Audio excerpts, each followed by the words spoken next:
Wait a second. So before I get to the question of data pipeline, let me just walk you through how this course is structured, okay, and what all we are going to do, and what all like things where what expect I yeah, there'll be projects, I will tell you. Like we are going to do 3 to 4 projects, I will tell you in detail. So first of all, this course is going to be a just a second.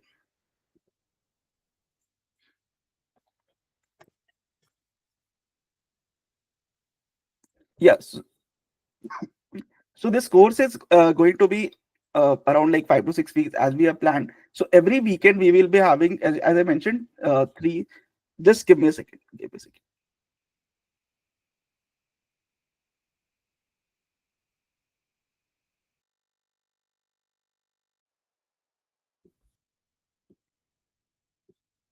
Okay. So now every week we will on Saturday and Sunday we'll be having 3 hours of 3 hours of class each of the day, like Saturday and Sunday. Okay, and every week you will be getting, we'll be discussing various topics every week, and you'll be getting assignments. Okay, now for people who are new to data science, I tell you, here we strictly run on assignments, because I just don't believe in telling you things, right? It's fine, telling is fine, but eventually I always believe that 30% is my role, 70% is your role. Okay, I will tell you concepts and everything, I will tell you. Okay, now what comes to you, that you have to go and practice the question. So whatever assignments I'm going to give you, you have to submit that before next class. So for example, let's say I gave you an assignment after Sunday. Okay, now you have to solve it before the next class, which is going to be on Saturday. Okay, you have to solve it. There is no other way. I mean, if you're not solving, of course, I mean, I cannot like come and like force you, but I expect you guys to solve it, right? Because you guys are mature, you guys have enrolled for the course, so I expect that you're going to put time, right? A lot of people, they just join, they just attend class, say they don't solve assignments. So if you're going to do those things, then don't expect that this course will bring any change in your life, right? So you really need to push yourself to the limit in next approximately 2 months, because I will teach you, then it comes to you to practice, and you will need to practice around 250 to 300 SQL questions easily, right? Out of which you can say 100 easy, 100 medium, 100 difficult. Those things we will give. Now, to provide that, to provide the practice, I will give you questions as well, and we have our website as well, which is you will have access to it for 2 months, as I mentioned. So just let me tell you. So this will be our website, right? Just let me show you. So if you go, this is our website right now. It is presently you don't have access to it. We'll provide you somewhere around mid of next week. Okay, so here we every week we organize live courses. For example, right now there is a Python test going on. Okay, it's valid till tomorrow 12 p.m. Few people have given it, others are yet to. Okay, after that, if you go to SQL, now if you go to practice questions, now we are still building this interface and all that, but there will be more than 500 questions on this. Sorry. uh, yeah, please tell me. Oh, I was asking that can I attempt the same test again, because I No, you cannot attend the same test again. That's the thing. You cannot attend the same test again.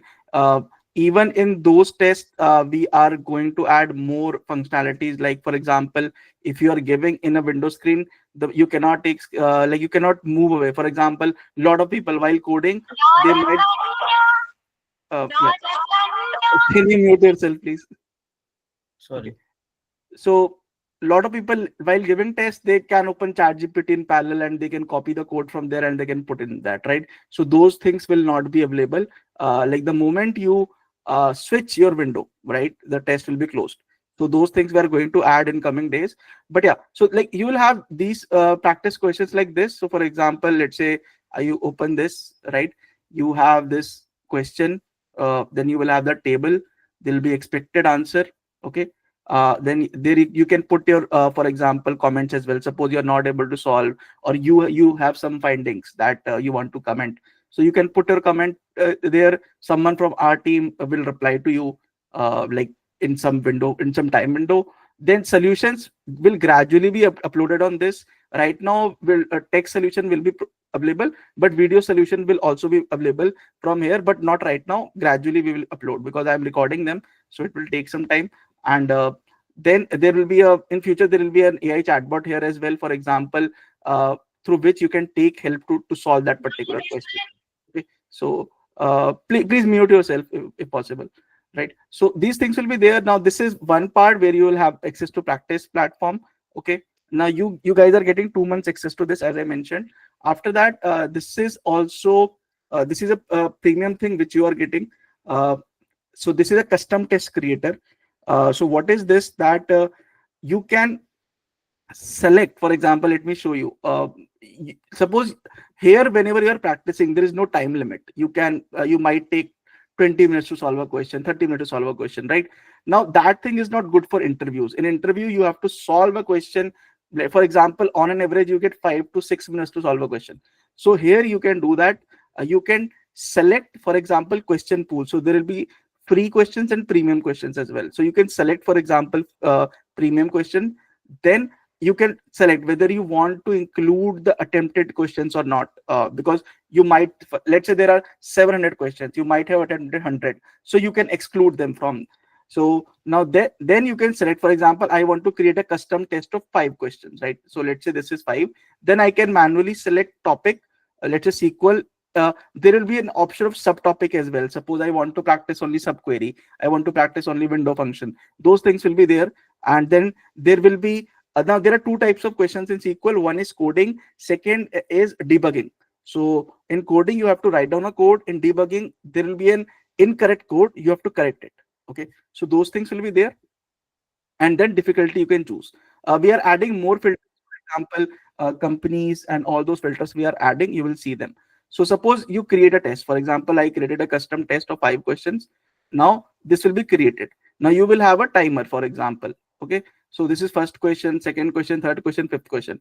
And suppose let's say I write down a query, select star from books. Okay, let's say, for example, so you will get an output here. Okay, you can check it. You will have to make sure that you get it with respect to expected answer. So every time your output should match the expected answer. So these kind of things are there. Then you can submit the question. So once you submit the question, the question will automatically get submitted. You will get marks if it is correct, if it is not. And that's how things will be there. Once you reach the fifth question, suppose end question, you can close the test from here. Suppose I submit the quiz. Okay, now once you submit the quiz, you will get performance statistics. Now we are this is in development phase. We are adding more KPIs, like for example, on which question you spent how much time, or what was the average time per question, total time, accuracy. You'll get ranks as well. Like once more people have taken those tests, you'll get to see what rank you have. Okay, now you will have categories across data engineer, data scientist, those categories will be there. Subtopic, difficulty. So a lot of analytics we are adding. These things will take time, but yeah, basic analytics you will be having. So this is the platform access which we were talking about, that you'll be getting. In future, we are also adding another feature that, as I mentioned, you can basically challenge each other for a SQL test. For example, let's say you are an individual, you want to, just like you play chess, right? You challenge someone else, that, okay, I want to play chess match with you. So you can do a 5-question SQL coding challenge with someone else. So those type of things we are adding. So the whole objective of building screen size, I'm sorry, I just saw the message. But so those things will be available with time. We will get it. Right now, practice questions will be available, custom tests will be available, and I will tell you which questions to solve initially, because if you go on solving everything, I don't want that. I want to move in a systematic order. Okay, so that's what you expect. Apart from course, that's how we are going to ensure there will be practice. So on our platform, there will be around 1000 SQL questions, but I don't want you to solve everything right now. Just will focus on good quality 250 300 questions, which will eventually scale your level. Okay, now rest is up to you, that how much you want to practice. Okay, so this was the information from me before I start the lecture. Anyone, any question? And like, do you have any views about this feature? Like interesting or not? Like, let me know. Or if more things we can add, you can let me know. So this is about the particular feature. Yeah. So all good, everyone. Which editor you are going to use? PostgreSQL or this MySQL Workbench or something else? In this SQL course, I'm going to use Postgres, but you Okay. can use anyone. It's up to you. Like it doesn't matter. See, Postgres is the most advanced. Like there is a lot of things you can do in Postgres, but you cannot do in uh, other like MySQL MySQL or or other the things, right? others. So, like for example, you can have JSON data in the Postgres as well. You cannot have in MySQL. So those things are that's why I chose Postgres. But screen size, like I will increase once I start the lecture. So is everyone okay before I start? So this was all information I just wanted to give you how this course is going to be. We will set up things. I'll teach you. I'll give you assignment. You have to solve them, and it's mandatory to solve assignment. People who solve, then I can really take their guarantee that you guys improve. Okay. So okay, with this, let's begin the lecture. So yeah, so we were discussing about. Um, so in this class, we're going to discuss about few things. So let me first tell you a couple of things that we are going to do. First of all, uh, we'll be discussing, first of all, before we even get into SQL, because SQL is just a type of database. Okay. So I would like to discuss before getting into SQL, what are the various data types, various databases type, not data types, various databases which are present in industry. Okay. Then I want to discuss about data pipeline. Okay. After that, we will create a whole data pipeline. We will see which role comes in where, because a lot of people, for example, might be working in a company but they don't know how whole data analytics project runs from start to end, right? So I'll be discussing that. Okay. I'll tell you about like all the type of databases that are available in market, why SQL is important, why we are doing SQL, like those things we'll be doing. And in the end, we will begin with the like understanding SQL syntaxes basics. And in tomorrow's class, we will discuss about data modeling, like primary key, foreign key, one-to-one mapping, those kind of things we will do tomorrow. Okay. So today is a understanding of this industry a little bit more. Okay. I've added this section because it becomes imperative. I mean, okay, we can begin with SQL, but it really becomes important to know actually which field are we working in, what is the total field from A to C.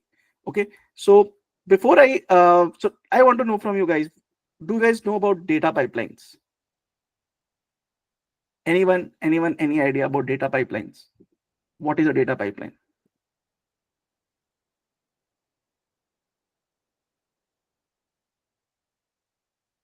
No. Okay. Like it is a set of process where you move from data from one database to another database, and we create a different pipeline for it. From Process one database to another. Why do we need to move from one database to another database? because you would be having all the raw data in the daily transaction data. So when Okay. you move to the other database, you would create all the data warehousing related OLAP system, and then we load the data into that target Yep. system. Yep. Well, correct. So that's right. So okay. Now, even before, let's even go even deep. Let's discuss what all types of data do you know? What all types of data have you seen ever in life? Tell me. Tell me in chat box. You can mute yourself and unmute yourself and let me know. Like file types, you're telling Yeah, CSV. file types. So Yeah, CSV, Excel, so text, so one JSON. everyone knows by default is CSV Excel. Everyone have seen, right? CSV is comma separated file. Okay, and then Excel JSON. also. JSON. Yeah, I'll come to that. Okay. Okay. These are data types. These are data types. These are not I mean, there's different. I'm talking about file types. I'm not talking about this int float. CSV packet file. Okay, videos, structured, unstructured. Okay.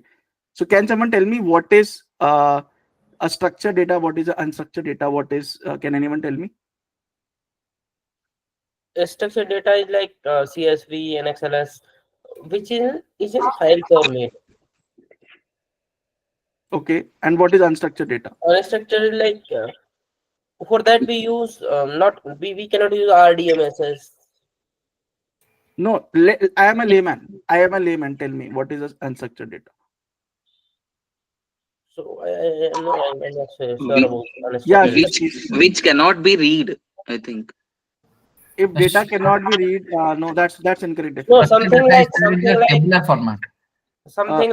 in structured data we can call it by some unique identifier. Like in dictionary we can call its value by dictionary index, but in unstructured data we cannot. It is not in any organized form actually. Okay. What is the meaning of not organized? Not organized means we cannot, we do not assign any index or any to a data value. Which is not in a format, correct format. Okay. Okay. Okay. Anyone? Any? After that, I will tell you. This structure is a Sir. It is tabular not in format, tabular and format. which is That not is is one. tabular format is unstructured. Okay. Okay. Okay. Okay. Let's begin. So first of all, let's discuss about everyone of us know about what is a struct. So basically, there are two types of data. One is, as everyone mentioned, one is structured. Okay. Another is unstructured. Okay. So by structured data, you mean tabular data. So, okay. So like everyone knows what is a tabular data. Let me still show you. Okay. This is a tabular data, correct? Because what do you have? You have a row, you have a column, and you have a basically unique ID for everyone. And this is called a tabular data. This is structured, which you can read, you can pass, you can things you expect in this format only, correct? So whenever a new row will come in this particular data, it will come in this particular order only, that it will have an order ID, customer ID, it will have these kind of things, right? That's why it is called a structured data, that it has a schema. Okay. So whenever and whenever any database has a schema, it is called a structured data. Is it clear? So now it could be CSV, it could be Excel, it could be anything. At times even JSONs are also structured, but although they fall under unstructured, but at times they are also structured. Okay. So basically the definition for structured data is that if your schema can be defined. Okay.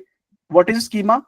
Schema is basically what all variables are there, how many column, rows, or whatever format of the data. If that can be predicted, if you can basically say that, okay, this data will come in this particular shape only, does not matter what, that is called a structured data. Okay. We just saw, and the biggest example of structured data is SQL. Okay. Now in SQL, there are multiple. There is MySQL, there is SQL Server, there is PostgreSQL, there is SQLite. Like there are so many versions of it. But eventually, thing is that the biggest form of structured data is SQL. Okay, and this is why this becomes very important, SQL, because all the real life thing analytics mainly happen on SQL data or structured data. Okay. But let me tell you this thing. In the world, in the whole data process, in the whole data pipeline, more than 70% of the data is unstructured. Okay. And only 30% is structured. That is the thing. Of course, the ratio can go 1% up down, but main thing is that most of the data is unstructured, and you have to basically make it structured so that people sitting at different roles can use it. So we'll be discussing about this in data pipeline. Let me show you what kind of unstructured data. For example, we spoke about JSON, right? Okay. JSON. How many of you know about a dictionary? What is a dictionary format of a data? Key and a Key value in a pair. key and a Right. So dictionary is a format of data where things are stored in key pair values. For example, you will have this. This is how a dictionary is written. For example, it will be having name. Okay. Name, let's say ABC. Okay. Then place, it will have key. So this is called a key. Okay. This is called a value. Okay. So it will have multiple. Now, if you try to compare this with a structured data, just like in a structured data, you will have a table like this, right? You will have a table here, and you will have columns. So column will have, for example, name, age, right? These type of things will be present in a structured data, right? That is how structured data is stored, and no unstructured data is stored in this format. Okay, is it clear? Any doubt, anyone in understanding? So this format is mainly called JSON format. Okay, lot of you guys will have to deal with it. That's why I'm telling you, it's very important to know, because a lot of time when we have not heard about JSON format, we just go that, okay, what is happening, right? So this is called generally SQL data. This is called a NoSQL data. So there are mainly the major types of NoSQL databases which are present are, I will say, can you guys tell me which all NoSQL databases are there? MongoDB, Okay. Cosmos DB from Azure. Okay. SQL Server. Okay. So just like we saw, relational databases are there which have tables and in this format. Next come your NoSQL databases, which are semi-structured or unstructured data. Okay. So what are they? They are Couchbase, MongoDB. I'll show you how does a Couchbase look like, how does a MongoDB look like. Okay. Then there are vector databases. Do you guys know about vector databases? No. Okay, I'll show you that as well. Then there are graph databases, Neo4j, AstarDB. I'll show you that as well. Then there is Cassandra. Then there is time series databases, right? Most of you would have only heard SQL so far, but let me tell you, as I mentioned, more than 70% of data is NoSQL.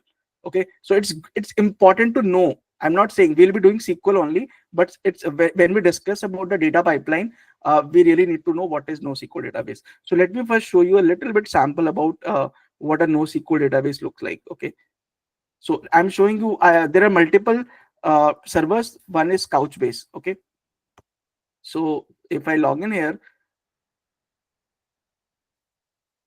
okay, so this is how Couchbase dashboard looks like. If I now remember, in a SQL database, how information is stored? Information is stored in, yes, NoSQL can, that is called flattening a NoSQL database. Okay, so yeah, so just like in SQL database, there is tables, right? In NoSQL database, what is that thing called? Can someone tell me? So what is the equivalent of table in a SQL? So what we call in Data SQL, frame? yeah, in SQL we call something a table, right? We store everything in a table, correct? So in SQL we store everything in a table. In NoSQL, how do we call it? We call them buckets. Okay. In I will speak about it when we speak about vector database. In vector database, we call them indexes. Okay, because they're stored in different, but eventually what is table in a SQL is bucket, in a NoSQL is indexes in a vector database. Similarly, other things. So for example, let's say this is a Couchbase. So what happens if you see this is bucket? It means, so in this bucket I have a schema called 𝗔𝗀. So what I mean to, so let me tell you one more thing. In SQL database, there is a table, right? In a table, what do we have? We have rows, correct? How the values are stored? Values are stored in rows, correct? In NoSQL database, these rows are called documents. You don't need to remember all this right now. Don't worry, this is not a NoSQL course, but I'm just telling you for information. Okay, these are called documents. So every row that you put in a NoSQL database is called a document. Okay, so if you see, this is my 𝗔𝗀 bucket. So this is one bucket, 𝗔𝗀, in which I have documents and scopes and collections. So documents are basically the rows. Now if I go here, so let's say I click on document, so I will see the data is stored in this particular format. Okay, so this is one data. I'll show you. So this is how one row or one document looks like. So this is a key value pair. So see, this is an IP address. So this has IP address like this. This is local city. It means something like a country. So this is UA. This is a some geopolitical ID, something like that. Okay. Then you have some URL ID. There are date, type, consent, like whatever data is this.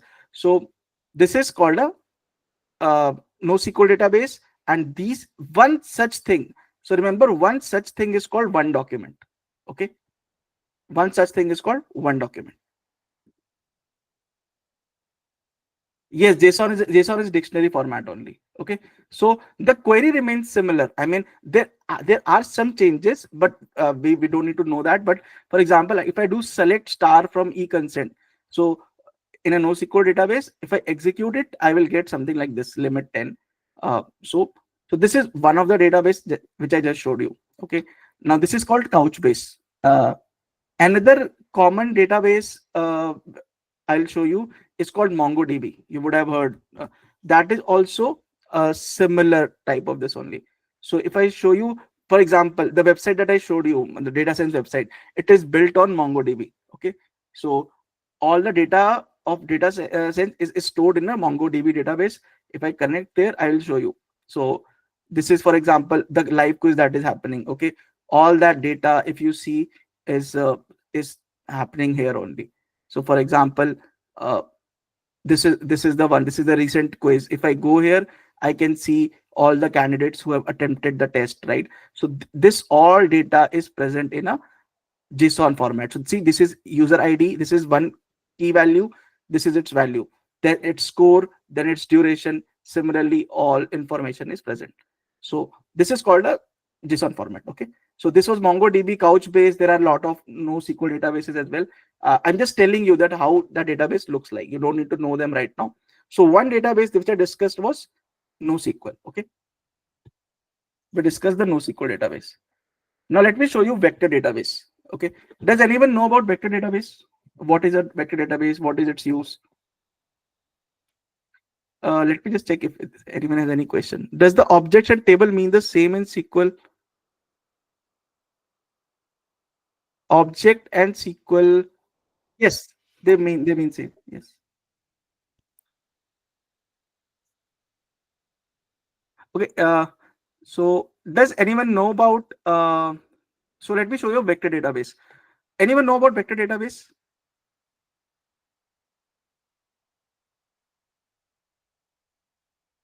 Okay. So vector database are where information, for example, let us say you store. GenAI is just one example. Vector database are not only for GenAI. Yeah, I know, like a lot of people who work, they're used to store embeddings. Yeah, that is the main thing.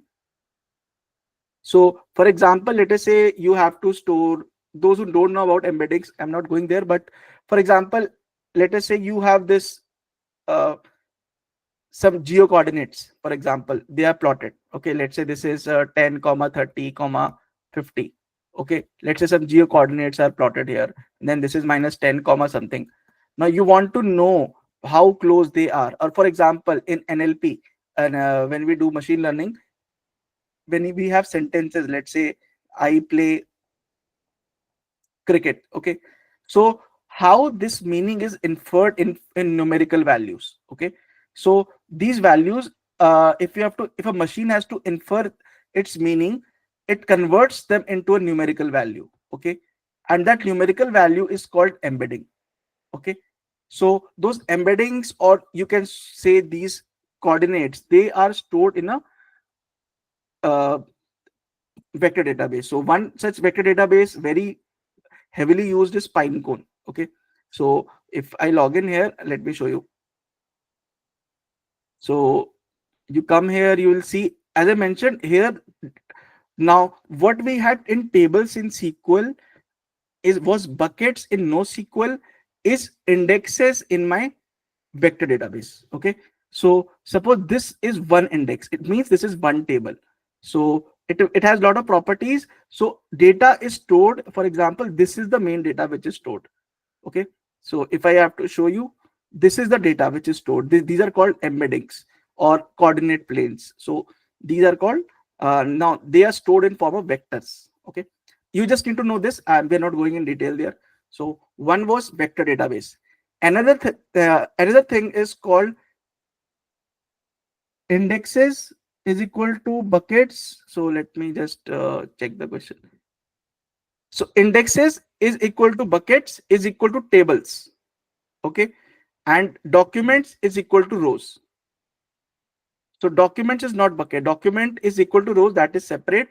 Indexes is equal to bucket, it is equal to your table, which is in SQL. One last thing that I'm going to show you is graph database. How many of you know about graph database? Knowledge graphs, has anyone ever heard? No, actually. Okay, so let me show you knowledge graphs. So what are knowledge graphs is, now tell me, whenever, suppose you have a big paragraph, suppose you have a big English paragraph written. Okay, let's say there is a 1000 words. Okay, now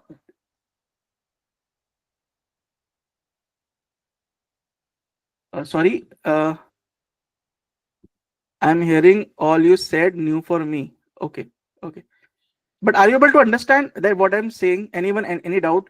You guys don't need to know them in detail. You just know what there are things like this. We don't need to go there in detail. Okay, just for your knowledge, you can explore on your own later on. But just telling you these type of things are there. One last type of database I'm going to talk about is very important, is knowledge graph.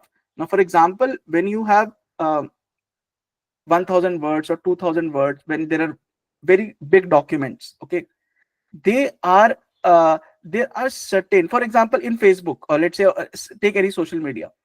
Okay, there's a person one. Now person will have some details, for example, let's say his age, uh, let's say his location, something like these things will be present in the SQL database. But what happens in on social media, you follow someone else, right? Suppose a person P1 follows a person P2. Okay, so there's a concept of nodes and relationships in graph database.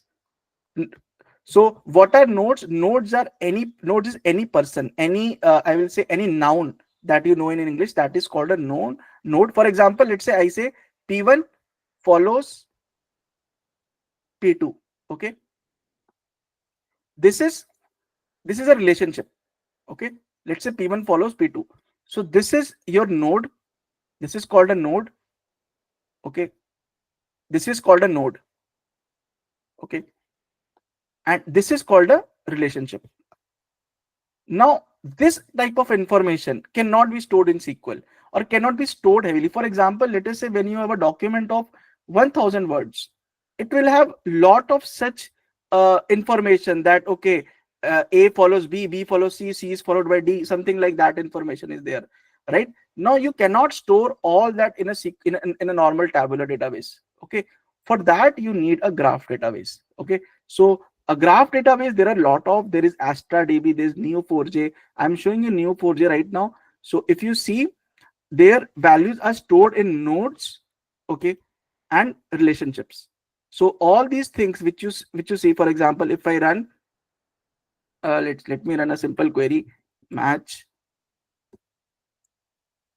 n return n. Okay.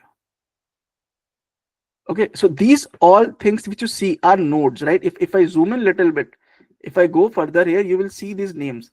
Now, for example, there are vendors.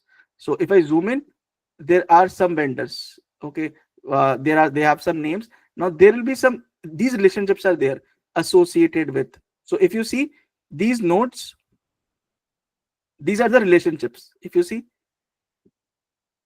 there's a company, all these nodes are associated with this particular thing.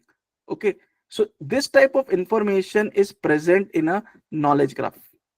Okay, now this is heavily where is it used?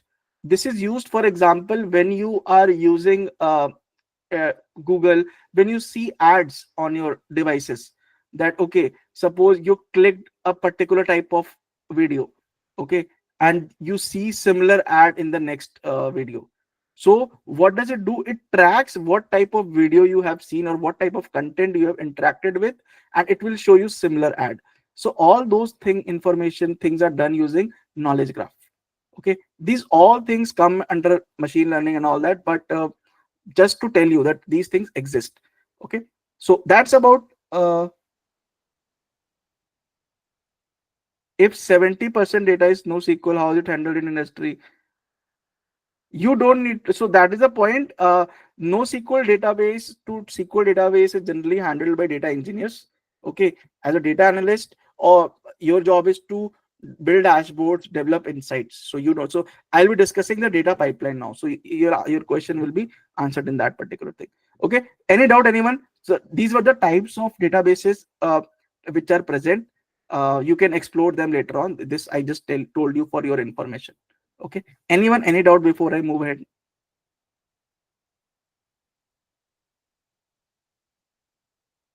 Was this info like, did you understand something? I mean, I'm not expecting guys to know all that, but did you understand something that, okay, yeah, these type of things are there in market? Yes. Okay. Yes. So now let's move towards the data pipeline. Okay, what do I mean by data pipeline? So let's do one thing. Let me ask you a simple question. Just a second.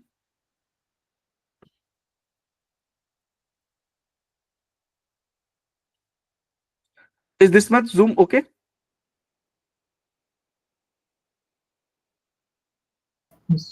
Yes, it's visible. It's visible, right? Okay. So Yes. let me ask you one simple question. Uh, Whenever a data science or data project comes, how does how does a company function? For example, a company has a lot of things. It's data is just one part of company, right? A company has, for example, let's say this is a CEO of company. Okay, this is the CEO of company. It will have multiple departments, right? So for example, it will have finance, it will have legal department, there is HR department, there is some other there, and there's a data department as well. Okay, now, so now the point comes that whenever a project, for example, let us say your the stakeholders. So basically, what are stakeholders in a company? People who are responsible for a particular team or a particular product, they mainly are called stakeholders. Okay, suppose your senior management comes and asks that, okay, what is happening? Let's take an example of e-commerce platform, Amazon. Okay, now they say that, okay, we have some issue in our sales, something is going wrong, we need to do some data analytics over it. Okay, so suppose they come up with some problem, this is a business problem.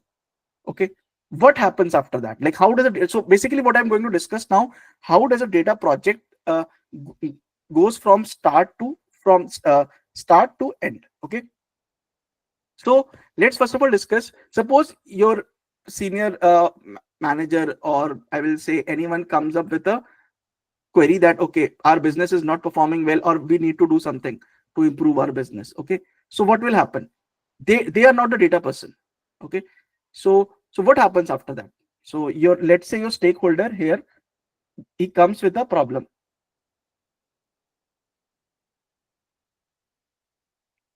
He says that, okay, let's say my company is doing some problem, I need to figure it out. Okay, so what happens that there is a person sitting here who is called a product manager. Okay, product manager, he will so your CEO or anyone, they will not say, okay, build machine learning model, do this kind of analytics, build a Power BI dashboard. They will not say those things. They will just say, okay, our company is having this problem, or we need to solve, let's say, this particular type of thing. For example, they will just say this. Okay, they will give you a business case. Now the product manager, which is handling that particular product, okay, he will say, okay, to handle this, I think we need to do some data analytics, because this cannot be solved just using traditional methods. We need to have some information. So this product manager will pass this information to, there are people called as business analyst in company. Okay, multiple business analysts are there. Okay, so what is the role of a business analyst here is that take the problem statement. Okay, take the problem statement and convert that, relate it to data, that okay, to solve this problem statement I need to do this step 1, step 2, step 3. Okay, those things I need to do. Okay, after that any data team comes in. So first line of attack, or you will say first line, is always your product managers and your business analysts. Okay, that they will receive, so they will frequently do meetings with your like stakeholders or whoever people are there. So these they will set some project timelines. These are generally called um, it is done using for example agile environment or those kind of things you must be knowing. Okay, I'm not going in there. They set up some sprints and all that. They discuss the business problems and they come up with a solution. Okay, after only this whole step is created comes the IT team, or you can say the data team. Okay, so this much is clear, right? So problem came, product manager and business analyst decided, okay, we need to do some data analytics over this, so we need a data team. Okay, now once this thing is over, now first of all what you need to know, remember, suppose they decided, okay, we need to do some data analytics, what it should be the next question in their mind? What do you think? Where should we get the data? No, think a little bit more. What data should we get? That should be the question. Hmm. Okay, so the first question that comes to any Raw data. raw data, right? And now remember that data in any company, it always come. For example, let's say talk about Amazon. Okay, what do you think, what kind of data Amazon will have? Can you, I'm not like those, even if you have not worked, can you just think and tell me what kind of data it could have? Customer ID, customer name, customer age. So Order. Orders, you inventory. can say Order. customer. So let's do, one is customer profile, correct? Yeah. One data is customer profile, where you have like all the details about a customer. Okay, one is that. Orders. Orders. Returns. Order, return, they all come in same. Okay, order, returns, everything in same. Okay, Logistic data. Product details. okay, Price. all those, whatever you guys saying, they come in same data only. Okay, Then production. now think this way. Amazon is what? Amazon is a digital place, right? You go on Amazon website or application and you do something, you click here and there, right? So you always have this website data. This is called a clickstream data. Okay, this is, for example, whenever the moment you click okay order, the order is placed, you get something, right? All this happens in real time scenario. So this is called a clickstream data. Okay, you don't need to remember all this name, I'm just telling you. Okay, so this clickstream means this data comes from website directly. Okay, Website. so one is this. Now Amazon, again, it will have payment gateways, right? So the transaction data it will have. Now transaction data could be of two types. One is online transaction.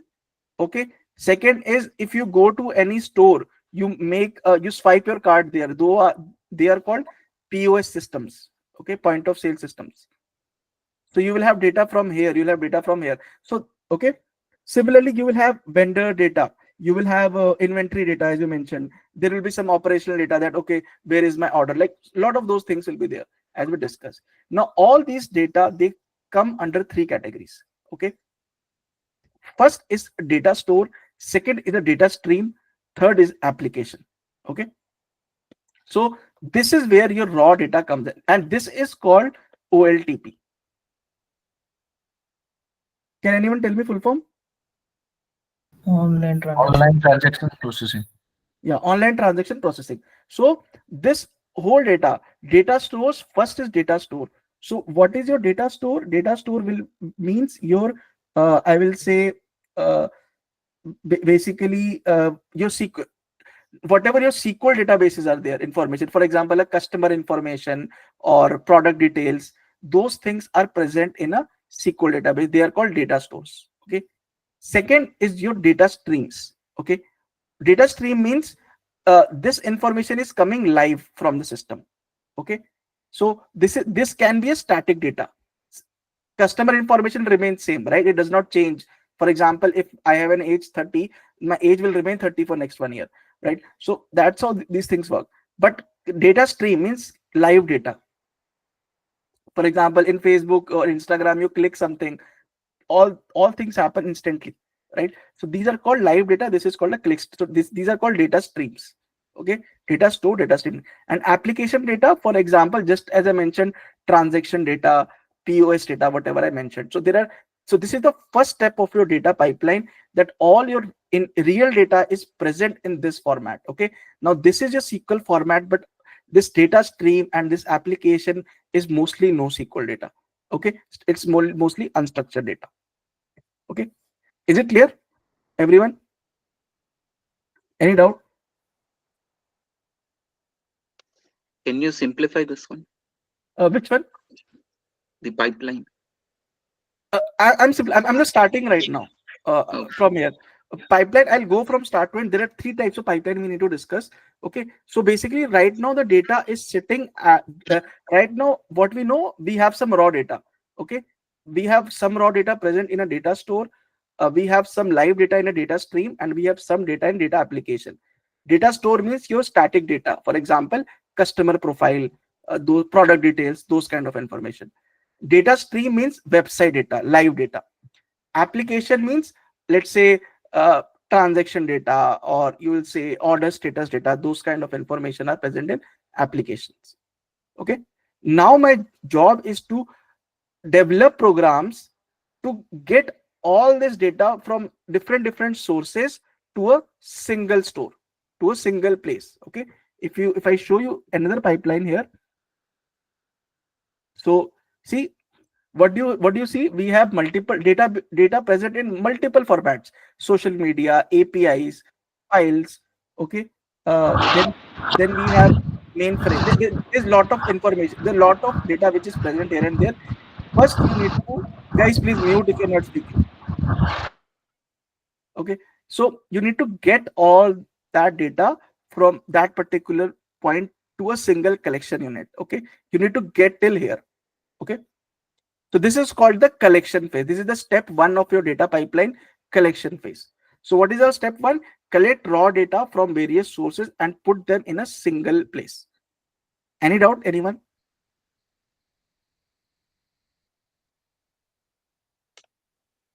Bro, it's too. We are unable to see this one. The What you're images, unable images and everything. This image you're not able to see? Yeah. Oh, sir. Wait a second. Are you guys not able to see my screen or what? Yes, sir. No, no, it's visible. You can see. I can see. It's It's visible. visible. Check your connection. Try to join again.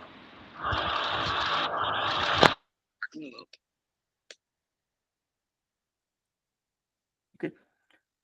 Any doubt, anyone, in the first part, that this is how so you need to get this data from here to this particular thing.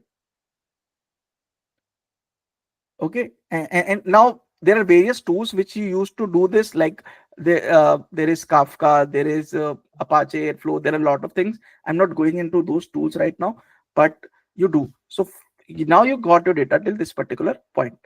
What do you need to do now? Now remember, all this information will basically, let's say, for example, you go to a big fair, you have to buy some ticket. If there are 100 people in front of you, you will form a queue, right?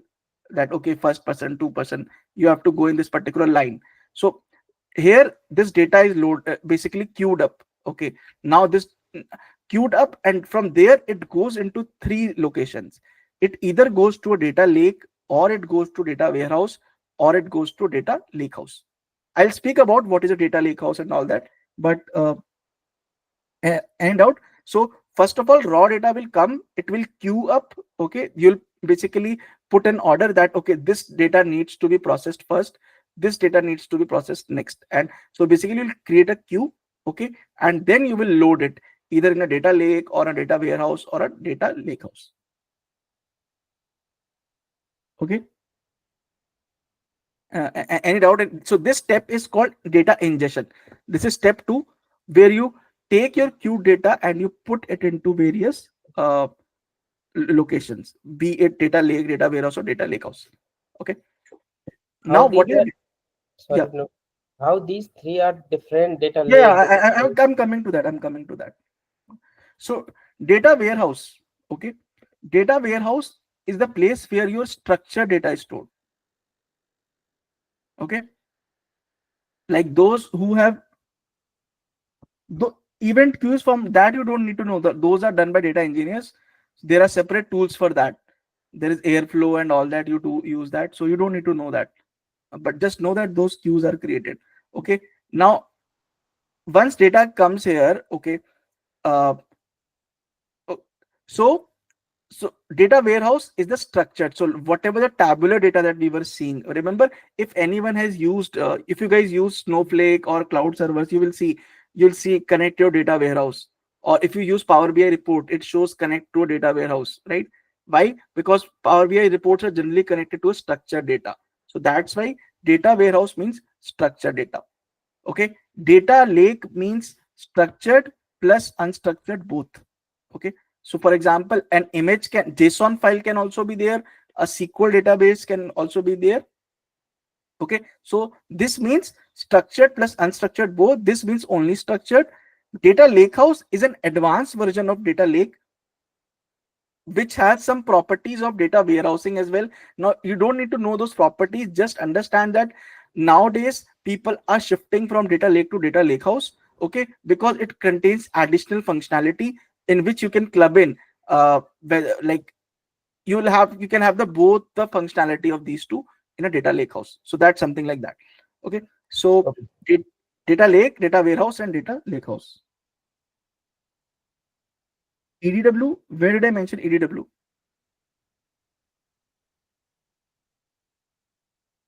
So I'm basically asking what is like the enterprise like EDW, like which is used by in the pipeline, like not here, but I'm asking generally EDW. Yeah, so like all these setups, for example, if you see these data lake are what these are, for example, you will see AWS S3 bucket will be there. Okay, then there will be for Azure Data Factory will be there, Azure Data Warehouse will be there. So all these are called, like, depending upon what your company is using, that is called enterprise application, like whatever you name. Okay, so now this data warehouse can be present in a GCP, it can present in a AWS, Azure, Teradata. Like there are a number of places where you can store them. So whatever your company is using, that is called enterprise database establishment, something like that. Okay, is it clear?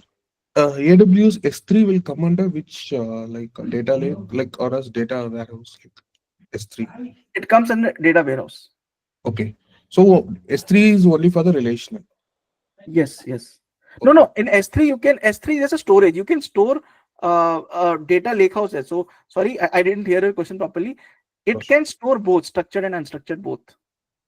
And Redshift and Glue, these like in AWS Redshift and Glue. They are basically, Glue is an ETL tool. Okay, so they can handle both types of data. For example, your Snowflake is just is mainly a data warehouse. So that's how things are. The Glue that you mentioned is an ETL tool. It is not, so it can ingest, store any kind of data that you mentioned. Okay, but right now just understand, like for the scope of this class, that see that you have data coming, raw data coming, you queue them, you put them either in data lake, data warehouse, or data lakehouse. Okay, is this step clear? So this was the step 3, you store it in somewhere. Okay, the last step comes in here is that there are multiple types of processing. There is batch processing and stream processing. Okay. So what happens that how your data is loaded between two systems. For example, let us say this is your system 1. Okay. And this is your system 2. So generally what happens that there are two types of method, as I mentioned, batch processing and stream processing. In batch, what happens that this data, it updates every, you put a timer, for example, let's say every 24 hours, every 5 hours, every 10 hours. So you collect data up to certain time period and then you push it to the next place. Okay. So the time can depend upon your use case. For example, 1 hour, 2 hour, every day. There are a lot of data. If you see, there are a lot of data which refreshes every day. There are a lot of data which refreshes once a month, right? So what happens that you collect the data till a particular timeline and then you push it. That is called a batch processing. That's why. So what is batch? That you collect data in a batch and then you push it to the next particular storage. And then comes a streaming processing. What is a streaming processing? It happens live, right? For example, as like you social media data or YouTube data or anything that you use, all that happens live. So the moment data comes from raw, it instantly goes to the data warehouse. So this is called so I was mentioning about this one. Yep. So what happens in batch processing, in if you see here, what is happening in batch processing, your data is coming, you're staging it somewhere. Staging means you are storing the data in a particular location till a particular, for example, for 1 day. Okay, till all the data comes in, and then you are pushing to data warehouse. Okay, but what happens in real time, as soon as data comes in from your raw data, you instantly push it to the main wherever you want to push data warehouse or any place. Okay, so this is a difference between a batch processing and a real-time processing. Any doubt, anyone?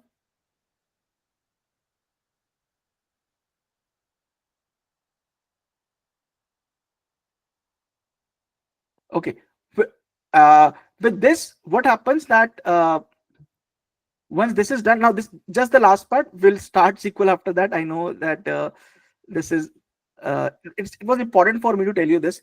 Now from this, data is loaded either to a data science, like a data science team might be using a different location. BI team, like a Tableau Power BI team must be using a different database.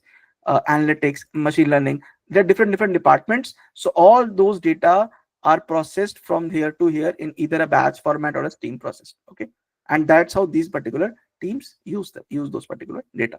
So that's a data pipeline that you start from your raw data.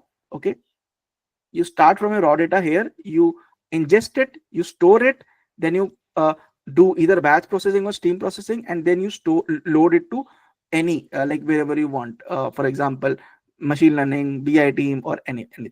Okay, so these are the steps. Now let me just, one interesting thing for you now is that how are various roles there, and like how important is SQL for which kind of role. So this whole part from here to here, okay, is handled by data engineers. That's why I always say data engineering, although I myself an AI engineer, but I still say that data engineer is the most important, most in demand job in market. Okay, because there is a lot of things, it requires a lot of technical knowledge, it requires a lot of technical computation. Okay, so that's why, like there are different, I just told you a basic step, like the number of tools which are there in this whole step, you guys will be amazed.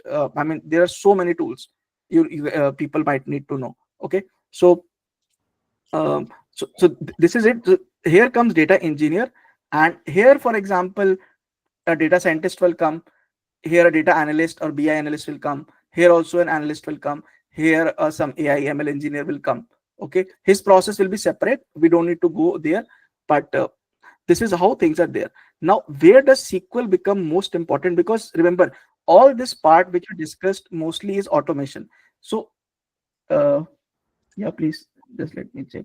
Yeah, so I was asking, where does big data engineer and big data technology, like This all is big data. So for example, what is big data?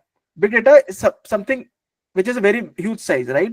Yes. So this streaming you will not do for a CSV file for 1000 rows. No, you do for big billion rows, million rows. Okay, so this all thing which I showed you is called big data. All this happen across Hadoop or Spark, okay, which are big data tools. So whatever I told you is big data only. Sir Yeah. Sir ये सब part SQL के अंदर आता है, ये सब जो ETL है, डेटा ये सब इंजीनियरिंग। पार्ट समझना जरूरी है टू नो सीक्वल। ये सब सीक्वल मैं आपको बताता हूँ। आप you guys whoever you will be working for SQL in different roles, right? Yes SQL sir, is yes not sir. only for data analysts. Please, can you switch mute yourself if you're not speaking? Rohit, can you mute yourself? Yes sir, yes sir, yes sir. Okay, now people must be asking that why are you telling all this? We are here to learn SQL. Let me tell you this thing. SQL is mostly the biggest, the most complicated part of SQL is used here only in data engineering roles. So lot of every one of you will not be working as a data analyst, right? Lot of you will be working as data engineer. So that's why it was important for me to tell you that all this thing which you just saw here, SQL is involved at each level. Although there are other tools as well, but SQL is involved as well, and very heavily. And that's why people who work in data engineering, they need to know very advanced SQL, like stored procedure, performance tuning, those type of things. Okay, so SQL is present here as well, is present here as well, here as well, here as well. But the most important part, like majorly, it is used in this particular segment and for data analyst. Okay, so these people really need to master SQL a lot. Okay, so that was more about the ETL process, data pipeline. We will take a 5-minute break. After that, we will start the SQL. If anyone has any doubt, please you can discuss with me. All right, and this was just an overview of data pipelines, that how things happen in a company. And so one more thing was that one is ETL, that is extract, transform, load. You would have heard. Extract means getting the data from a raw data server, modifying. For example, let's say you got a JSON data, okay, but you want to put a SQL data. So what you will do, you'll take a JSON data which is called extraction, you'll transform it into a SQL database, that is called transformation, and then you will load to a SQL database, for example PostgreSQL or a MySQL. So that's why it is called ETL, extract, transform, and load. You need to know these terminologies. Does not, even if you're starting SQL, because you'll be working in these things. So just knowing SQL commands are okay, but you'll be using them here only. That's why I covered all this part. Okay, so we are taking a 5-minute break, or 10-minute break. Let's take a 10-minute break and then resume after that, and then we will start with the SQL. Okay. So one more small doubt, like we'll be following the ETL also, right? So in this course, we are not doing ETL. This course is only for learning SQL. We will like ETL comes in data engineering. Okay, we are not doing data engineering here in this course. I just told you that what are the scopes are there. After that, it's up to you, like how you want to explore. Yeah, but if you learn SQL, then you can easily apply in ETL. I mean, eventually, what is ETL? Taking data from a table, putting it into some other table. Okay, so SQL commands you should know. Then it's easy to apply. Bro, how we will get this recording? I'll share the recording in the group. Don't worry. Okay. Guys, I know that whatever I explained must have been new for you. I'm not saying that you guys need to remember. This was just an introduction session. That's why I just told that, okay, these things are there. We'll be doing SQL only heavily. Okay, but just you should know in which like in companies what all things are there. Where do you work? Okay, so there are different roles, and where will you fit in? That you should be knowing. Okay. So yeah, we have break. Let's connect in like if someone has doubt, you can ask me. Otherwise, let's connect in 8 more minutes. Like at so means my 9:05 means your 9:25. 9:16 right now. So what's your time right now? 9:16. So 9:25. Okay. But if someone has any doubt, you guys can ask. I'm here.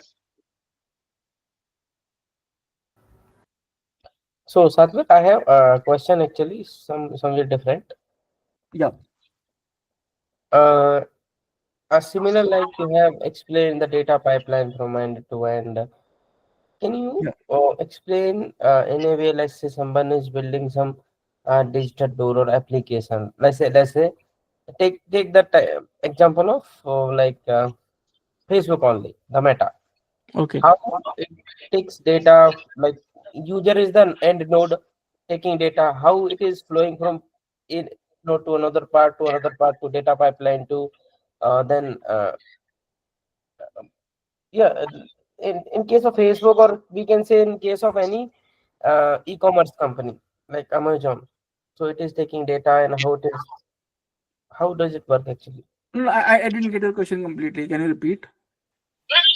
I'm asking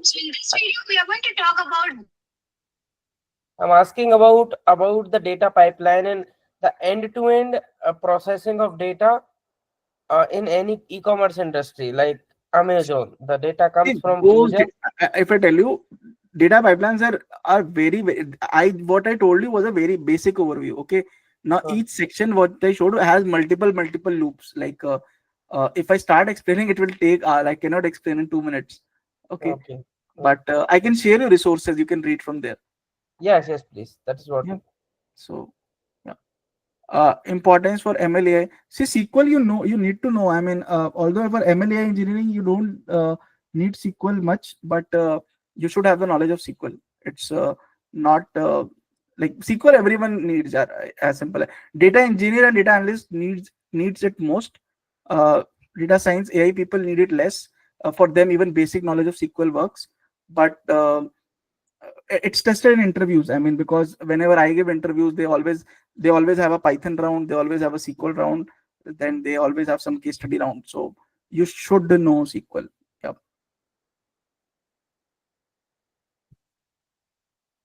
Anyone, any other doubt?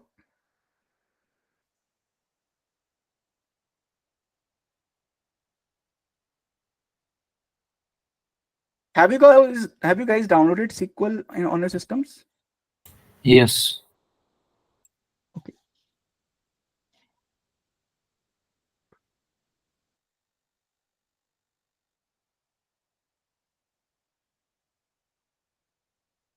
Which ETL tool is best to learn? See, ETL tool depends. Actually, it's not up to us, it's up to company. uh, for example, uh, if a company is built on Azure, its whole data is in Azure, they will use Azure Data Factory. If a company is on AWS, they will use Glue. Otherwise, company use Talent. Talent is a very good tool for ETL. SSIS is also a good tool. There are a lot of tools. I mean, you cannot say which one is best. It's more about which one is used mostly. So what I know that AWS and Azure are mostly used. That's why if you see, there is a lot of demand for Azure data engineer, AWS data engineer. That is the reason, because most of the companies are switching to Azure or AWS or GCP in terms. So, but Azure and AWS, they have the maximum demand. So if you are planning a career in data engineering, you should go for that ADF or yes. Their SQL importance of SQL comes a lot, to be honest, because there you build stored procedure, you build automation in SQL, you build uh, timelines. There's a lot of things you do there.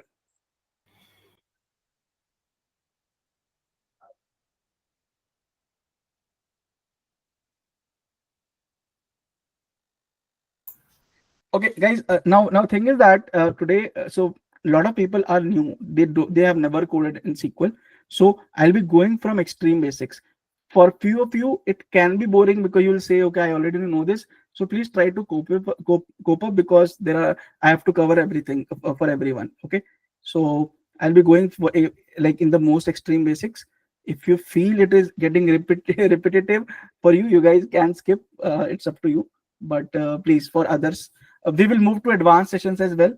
Like today, I'm just discussing the basics. Tomorrow, we will discuss an advanced topic, which is called data modeling in SQL, primary key, constraint, those things we'll be doing tomorrow. Okay. Hello, sir. Yeah. Can I just know like what all basics you're going to teach today, like from the Today, extreme I'm basics? going to discuss how to create a table in Yeah, okay. SQL. what are various I'll just show you how to create table. I'll speak about basic data types, but I'll cover data types in detail tomorrow. Okay, how to create a table, then what are various commands in SQL. We'll discuss them today.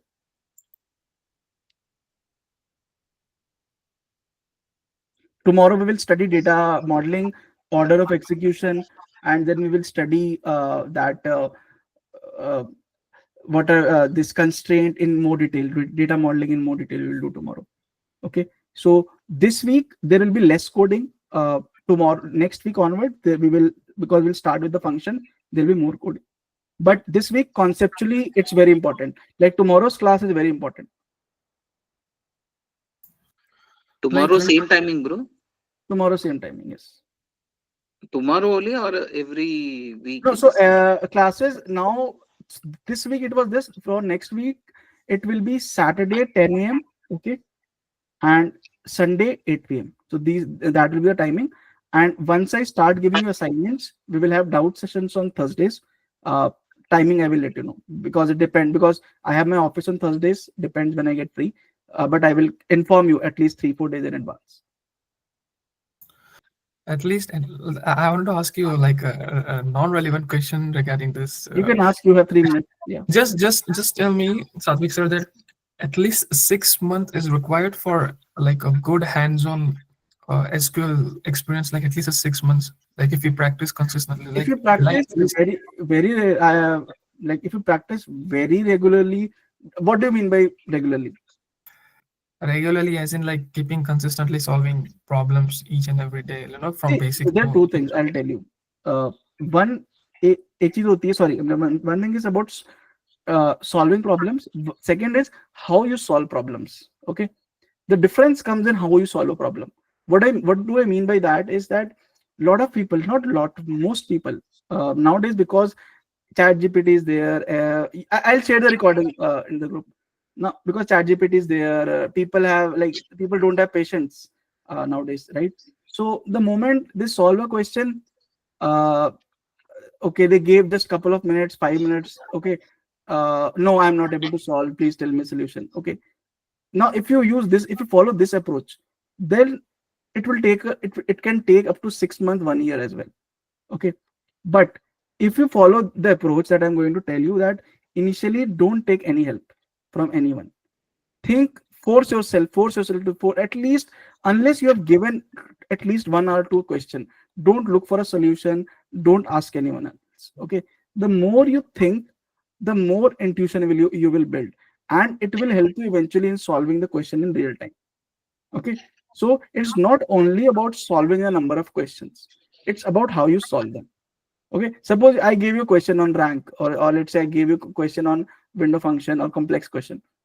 You just everyone knows it's a difficult question, but how do you approach it? Do you break it? Do you create the architecture? Right? Like up to what level were you able to solve it? Those things you need to focus on. You got my point? Yes, sir. And also one thing is, like, I have seen that even though we are trying, like one more thing. So if you follow the approach that I am telling, okay, 3 to 4 months are very good, more than enough. Like, not say more than enough, not, I will say 3 to 4 months are good. You will see a drastic change in your SQL coding. Now, yeah, please, you can say.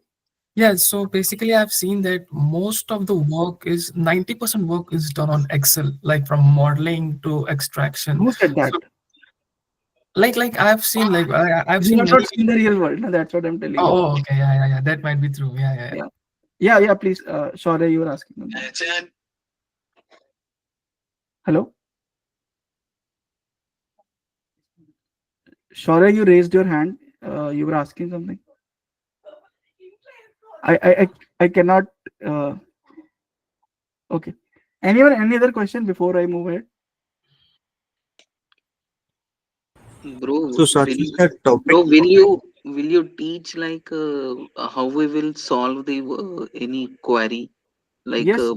by breaking down the question and Exactly. Did you attend the last workshop that I conducted last week? No, bro. This is my. That's why I see don't that, know anything. See that workshop. Sorry, I'm not able to hear. If can you, yeah, please type in chat box. So we will be solving questions by breaking down that how to solve a question. I mean, it's not like let me just share you a single PPT from last class. I have that right now. Okay, When the last class happened? last Saturday. I can so no, it was just a free workshop. It was a 4 hours. We conducted a 4 hour workshop on how to the art of solving problem in SQL. Okay, so see, let me show you. We discussed about whenever a problem is given to you. Okay, how do you approach it? Like there are always things that which are distractions. Then how you reach to target.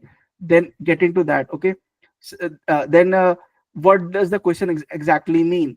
Okay, then determining what type of question, because question is given, you have to determine which type of question is what, and accordingly you have to form your query. Okay, so we discussed that what type of SQL questions are there. Then we developed this particular, I gave this architecture to solve a question, and using this architecture we will solve every question. Okay, I'll discuss this more once we reach there, but we'll be building architecture to solve question in this particular course mainly. Okay. Okay, bro. Actually, one of my friend, I asked like I'm learning this SQL right now. I don't have much knowledge upon this one. I asked like my friend like how to grab this course or something like. He said like mainly you need to understand the question first. Then only you can. SQL is 80% understanding the question. Yeah. However, you can the possibilities the where be differ for one person to another. But you need to answer the first. You need to answer the question. That's why I tell you there are two type of people. Sorry, I'm taking 5 minutes extra. But there are two type of people. One who are very intelligent. Okay, the moment they see a question, they will understand what to do. Okay, I'm Yes. not that type of. I'm not that type of person. Let me be I'm very also not that. I'm also. okay. So what do people like us do? People like us need to build a step, a build an approach to solve a question. Okay, that I always have to follow this blueprint. Now once you follow that blueprint for 100 200 questions, then you will build that intuition in your mind. Okay, so we are going to build that blueprint in your mind. Sure, Okay, bro. Thanks for helping us. no problem. I've just started. First let me help, then you can say that. Okay? Sir, just one more question. Just 1 second. Someone asked a question. My biggest pain point is solving and executing project. I have to build a portfolio of projects across different skills in GitHub, Notion for data analytics role. I'm okay with that, but not able to get started from scratch. So I didn't get a main question that solving and exit. So if a project is given to you, you're not able to break it down, right? That's your main question.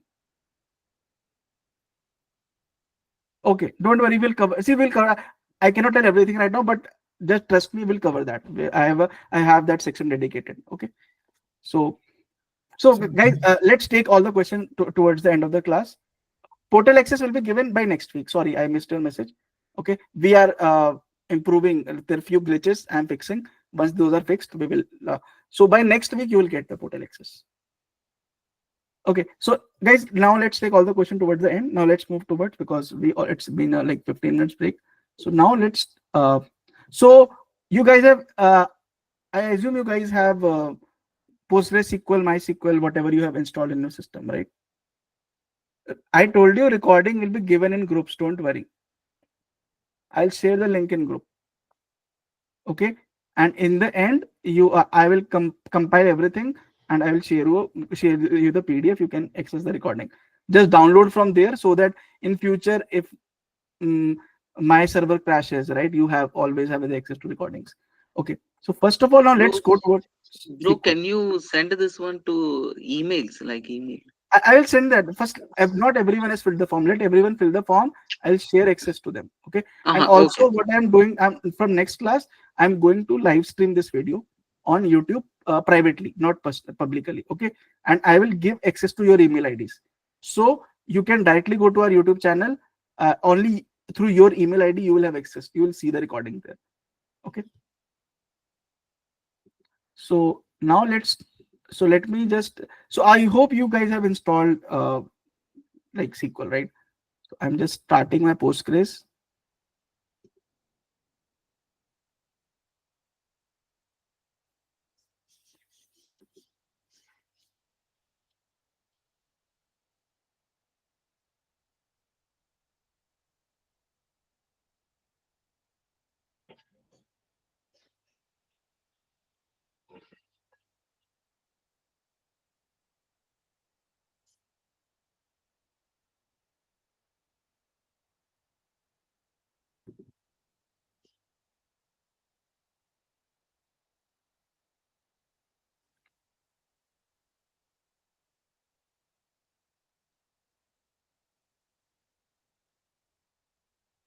Okay, so this is there. Now let me open Postgres admin.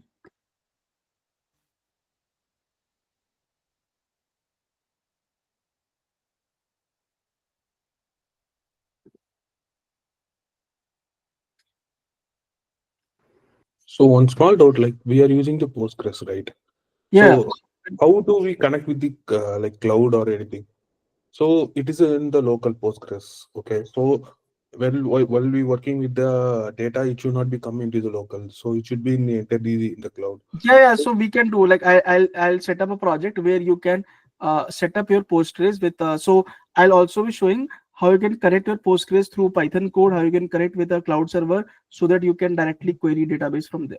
Okay, we'll cover all that. Okay, so now first before so coding and all that we will go. So there are two things. Okay, first of all, how do we create data in a Postgres or in a SQL table? So first of all, we are going to study that. Okay, so how many of you know about what all data types are there? Can someone tell me the difference between char and varchar? So basically, char and varchar in terms of like size, like varchar has kind of like stores some less bytes as compared to like char. I don't know the actual difference, but I do know that char and varchar do like store strings and characters. But how does it store less? Okay, Char, it stores strings, but how does it? char, Is it? char has less uh, size, and varchar has uh, No, that's not the right definition. okay. No problem. Good try. But anyone else? Yes. So actually, in where care in care actually, if we are giving the size, let's say 20, then and we are writing, we are putting only 10 size word, then other 10 will be blank in this case. Yes.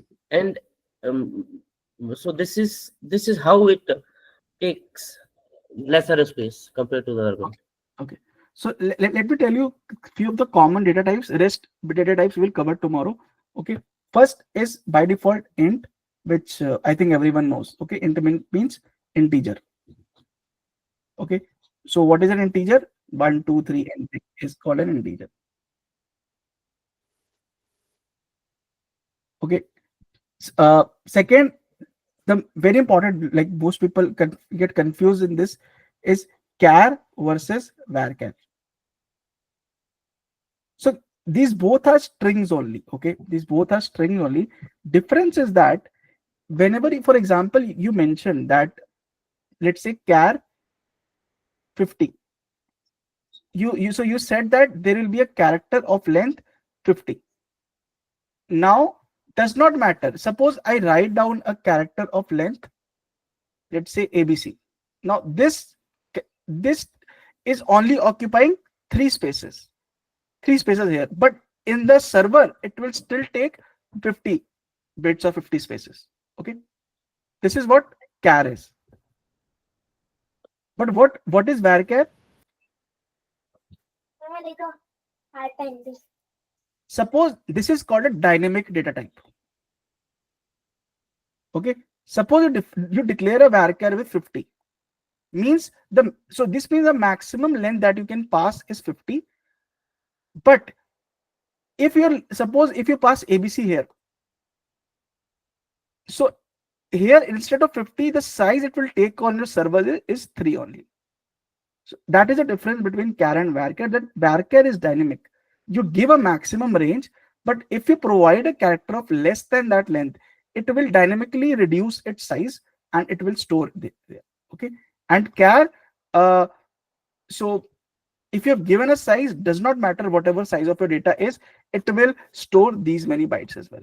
So can you guys tell me which one is good for storage or space complexity of your server, whatever you're using? Varchar.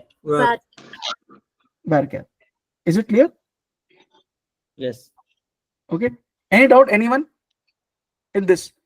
char, var, char, because we'll be using them very extensively. No. So these are some data types. As I mentioned, we'll discuss more of them tomorrow, not right now. Now comes constraints. There are some constraints which come. For example, let us say there is a for example, age. There's a variable age. Okay. Can age be negative?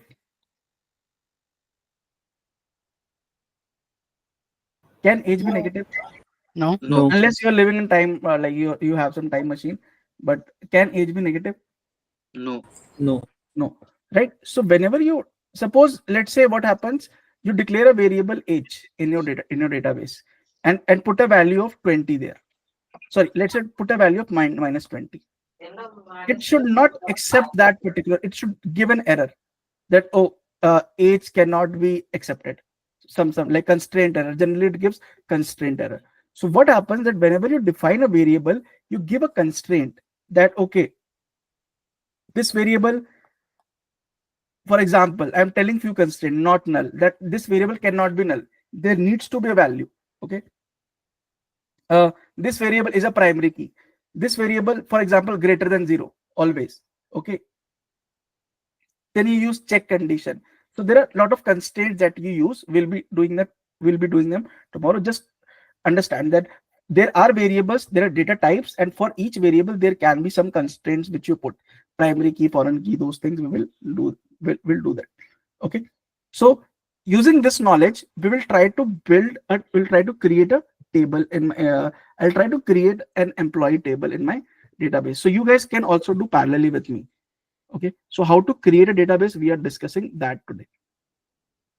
So suppose you guys can see my screen, right?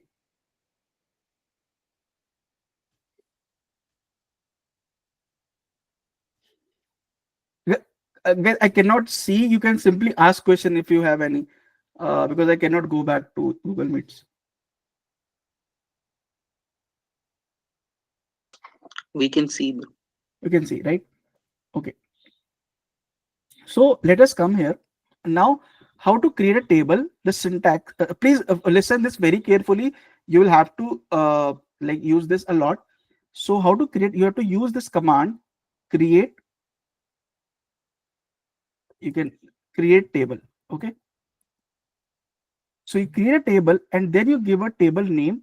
Let's say I name it employees.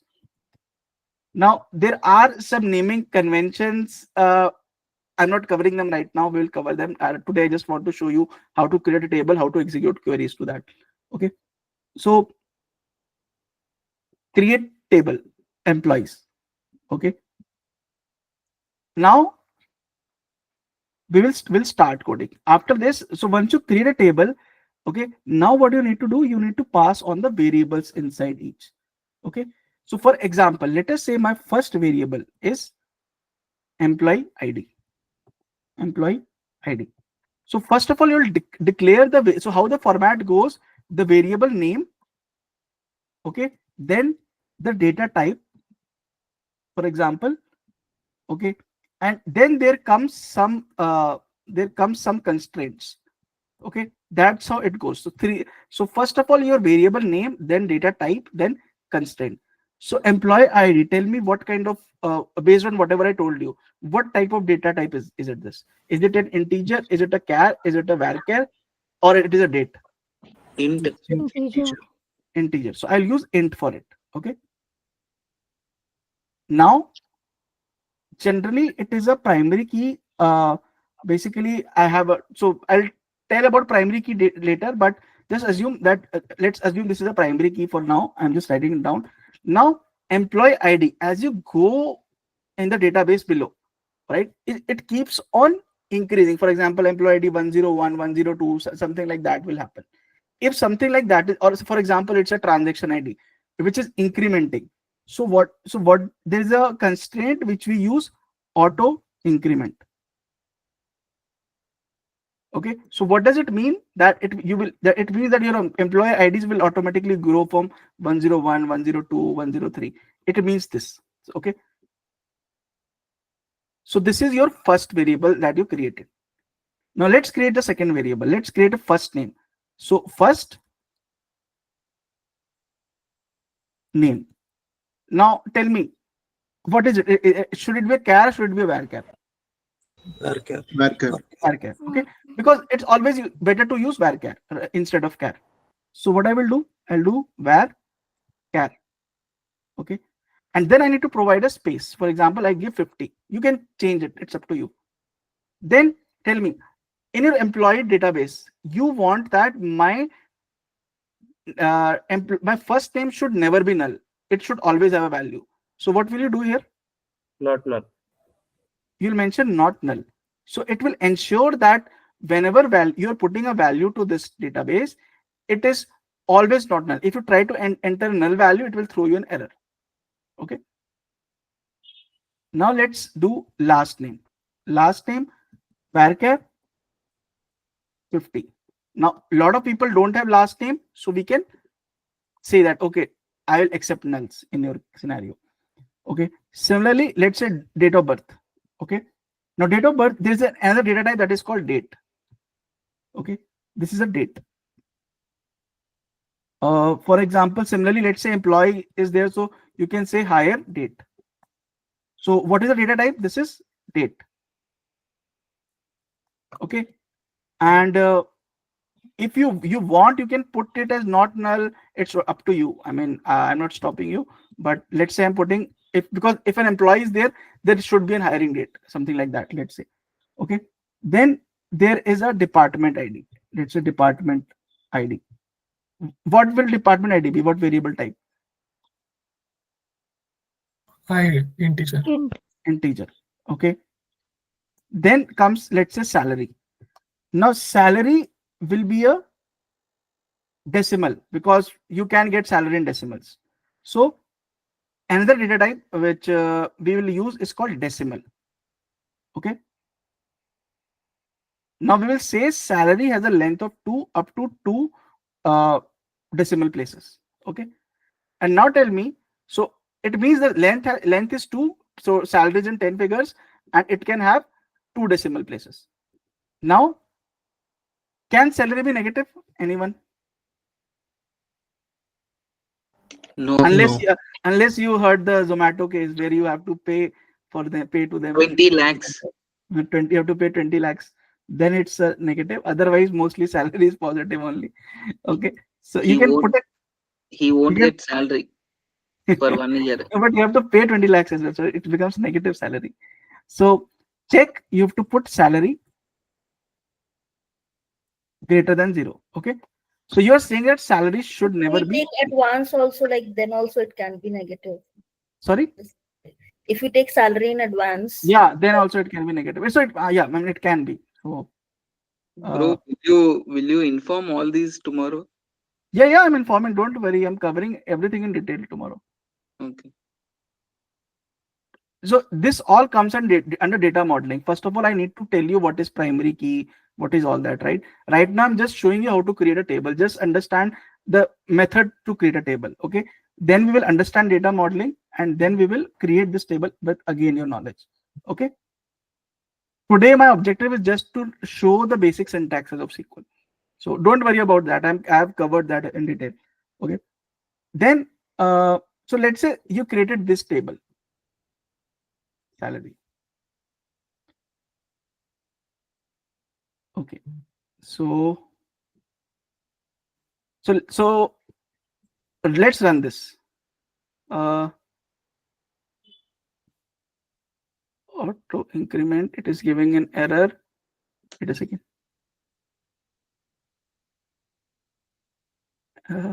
Is underscore required for auto increment? I think it is required. Auto underscore increment. INCREMENT.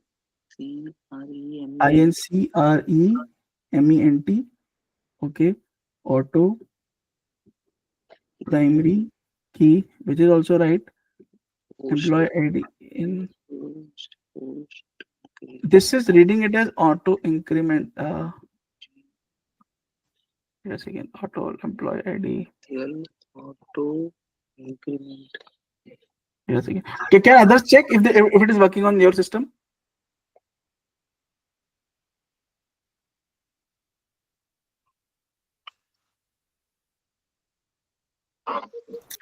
Sorry, I did missed a little part regarding the salary into decimal into data type. You have added check there to, is it a check constraint? Like to check whether the salary is greater than 0 or not? Sorry? In the last, like the salary section, you have put the data type decimal. And after that, like you have put the like check constraint. So is it a check constraint to check whether the salary is greater than 0? Yes. And if the salary is less than 0, if it's in negative, then it will provide an error message, right? It will give an error. When you execute the code, it will give you an error. Yeah, okay. But right now you haven't given any customized constraint, right? It's just a normal check constraint where you can. I've not covered that in detail, right? Yeah. Okay. So sorry. Yeah, thank you. Because I didn't miss it, so I was asking. Sorry. No problem. Yeah, please. Wait. I will see that. Don't worry. So let's first of all, let's create that. We'll see that later. Okay. When we cover tomorrow, we'll see that. So this is employee is created. Okay. This table is created for us right now. Okay. Now what do I need to do? I need to insert values to this particular table. Okay. So how do I do that? How can I insert values? By inserting, right? Inserting to table name. So By inserting the values. the syntax is insert Into okay. The table name that is Table names employees. Okay. values. Do I need to provide column names? No, No, not necessary. It's not necessary, but we can provide. Okay. So let me provide it, but it's not mandatory. Okay. So what do I need to write here? Employee ID. Employee. So I'll copy this employee ID. Okay. Then let's say First name. Then last name. DOB. Okay. Hire date. Then let's say department ID. Salary. Okay. So this is optional part. You can put, you cannot put. It's up to you.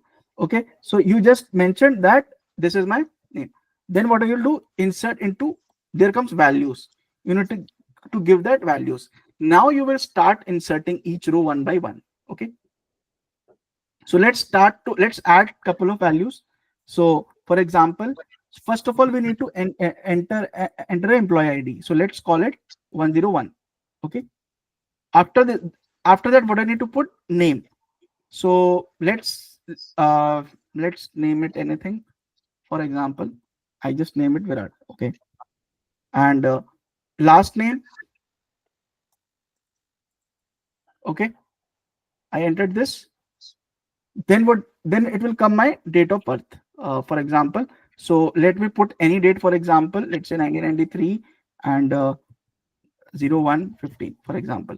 So this is my date of birth. Then comes my hire date. Okay. So hire date will be, for example, 2000. Let's say 0821. Okay, 0821. So this is my hire date. Then what comes? Department ID. So let's call a department ID, for example, 3. Okay. And let's say a salary of sir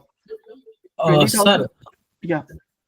अगर समझे ना date के अगर format मुझे change करना रहता तो इसके लिए कैसा रहेगा? मतलब जैसे अपना इंडियन वाला फॉर्मेट रहता है आप उसमें डाल दो.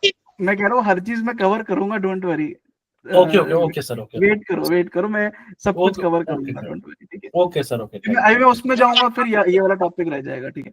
तो so this is 2000. Let's say so up to 2 decimal places I can enter. Let's say 1 2 3 or 1 2. Okay. Is it clear? After this, anything I need to do? One small question. Sir, just Just a second. Guys, let's ask question first. Let me execute this. Okay. Okay. So what is the error here?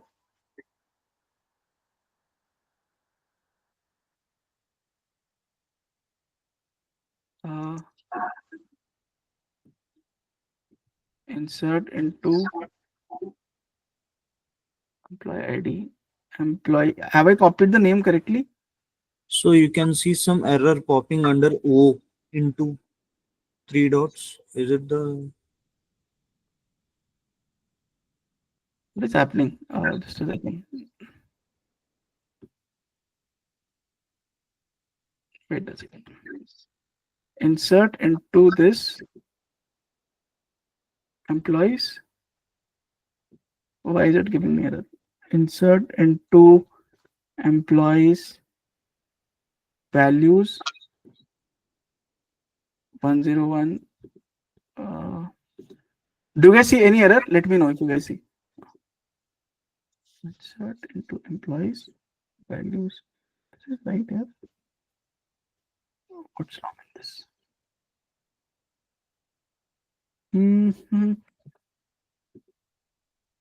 Let me do one thing. First of all, let me get the code. We will study this tomorrow. Don't worry. So data. For example, let us say I got this. Shit. Let me know if you guys are able to run it, if you're able to get it. I don't know, something wrong with my poll, because this is a very basic query which I just wrote. Oh, maybe I didn't provide. Yeah, I didn't provide this, I think. Yeah. Relation employees already exists. Okay. Let me create an employees one. Employees one. Why you can drop, bro? Yeah, I mean, yeah, I can drop. It was already present. That's why I created. Okay. So it was already present. Now, if I see select star from employees one. Okay. So once I've created, I have to remove that, and now I will run it. Every server actually runs differently, and that's how your SQL data will be created. Is it clear? Okay. So can I ask something? Sorry. See. Can I ask something? Yeah. So main thing which what we actually didn't pass a semicolon there. That's why it was giving an error. Yeah, please ask me. Yeah, so basically in the very first column in the employees one table right now, which is employee ID, you have given the data type integer and primary key, right? And we wanted to first insert auto increment, but we didn't due to some type of issue. But if we will have inserted auto increment, and here in the insert into employees section, you told that the optional part is that not including the column name. But just because employee ID is auto incremented, and if you skip all the column name, not putting into the insert statement, it shows that you have mismatched the column, which means employee ID is auto incremented, which means it will, even if you not allow the employee ID column into the insert into values, then it's fine because it's auto incremented. It automatically allows and insert each and every number to a specific column. But then if you're not writing, you're not specifying the employee ID here, it shows that you have changed the column position, like the values are not in a proper column.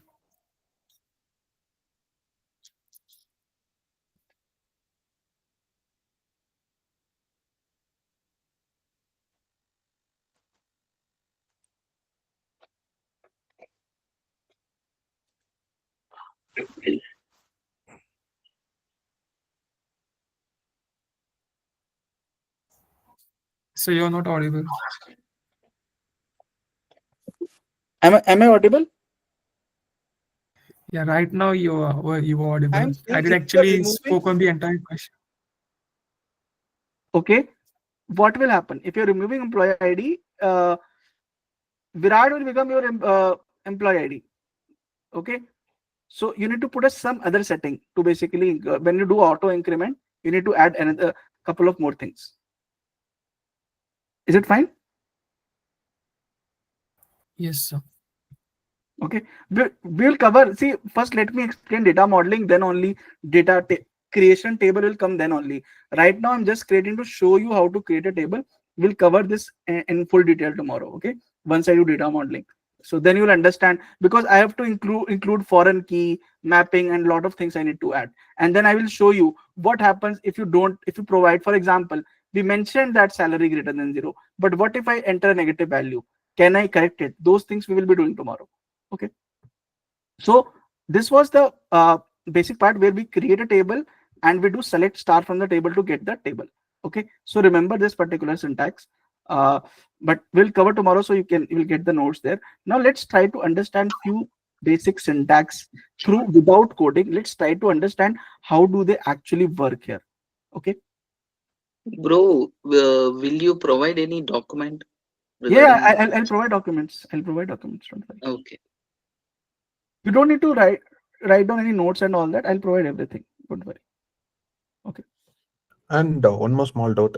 Can you explain me in that like Postgres SQL, there is in the left side there is kind of database schema and everything, right?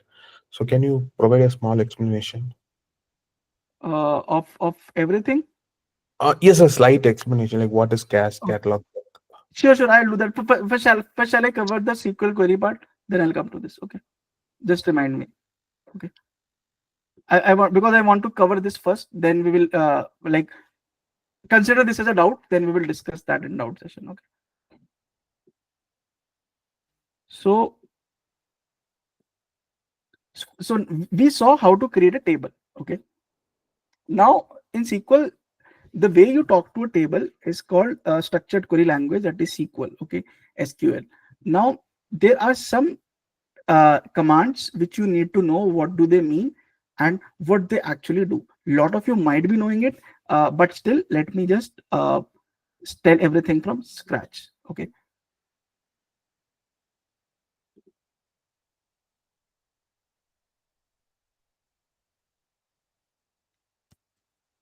The number one comes select statement. Okay, so what is select statement? Select statement, basically you are given, so you don't write select statement individually. You write that, okay, this is my table which I'm having. I have to select either all the columns or few. For example, let's say you're given this database, right? Either you can select the full data or you can select a partial data. Correct. Now when you select, so by select, you select the data through columns. Okay, and when you use options like limit and offset, there you use select through rows. So when you use select, means you are basically picking the columns. Remember this, select means picking the columns, not the rows. This is very it is asked because you can pick data through rows as well, and that is called limit and offset, which we will discuss. So there are two types of, either you can select everything, okay, from this, or you can do partial thing. So when you do select star, so when you write down something select star, so what happens that all the columns are selected. Okay, so let's say all the columns will be selected. Right now you have just provided the name. So when you do a select star, so only, for example, the column headings are selected. Let's say, okay, this person has selected these many columns. Let's say, okay, now what do you need to do? So after the right, so select star means you select all the columns. Now there is another method where you do partial select. So you say select A, B, C in that order. So what does it mean? That you pick certain column. For example, select A means order ID, B means, let's say, category, and C means quantity. So what will happen in that particular scenario, that you will pick customized columns only. You're not picking every column, you're just picking few. For example, let's say you select order ID. Okay, so your order ID will get selected, and what else will be get selected? Let's say product name you selected, and then you selected city. Okay, city. So these three columns will be selected in that particular scenario. Is it clear, everyone? This should be very basic, and most of you I know already know this, but still, like there are a lot of people who are doing for the first time. Do you understand the difference between select star and select A comma B comma C, or when you actually mention things? Yes, yes, bro. Okay. Then the second type comes. So one was select. Second comes from statement. Okay. From is pretty simple. It means from whatever you have selected. Let's say whatever columns you selected, where are they coming from? So they are coming from which table? So for example, let's say the table name is order. So you write down, for example, you say that select star from your table, for example, whatever your table name is. So let me show you this thing in a simple SQL query as well. Let's say I go to this data. I'll pick this particular data. Okay, let me come down. Function. Okay.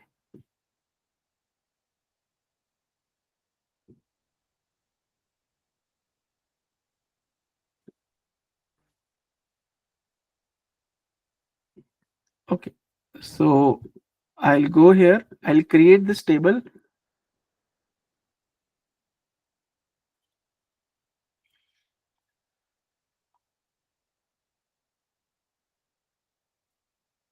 Insert into, let's say, players one. Oh, I didn't copy everything. Maybe just give me a second.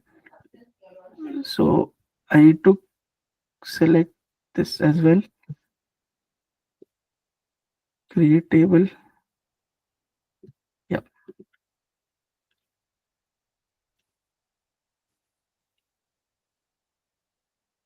So let's say create table players one. Okay. So the table is created. Okay.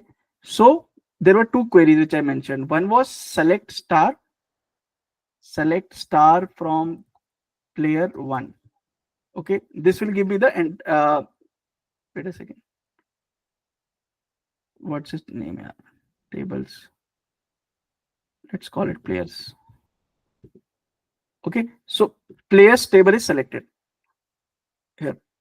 Now what do you want? You don't want all the column, you only want selected column. So what you will do, you'll simply do select, you'll choose the columns that you want. For example, I just want that player ID to be there. Select player underscore ID, then player underscore name, and then let's say team. Now comes from my table, that is players. Okay, this was my code. Now when I will run this, I will remember the order in which I write the columns here will be the same order in which the columns come here. So if I reverse, for example, if I just do team here, first of all, this is important, team, and something like this I do. So I'll get team first. Okay, so the order in which you are picking is the order in which the tables will appear here. Is it clear? Any doubt, anyone?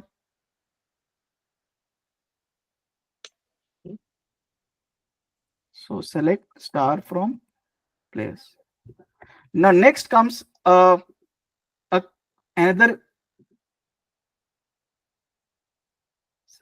thing. The next syntax comes here is where condition.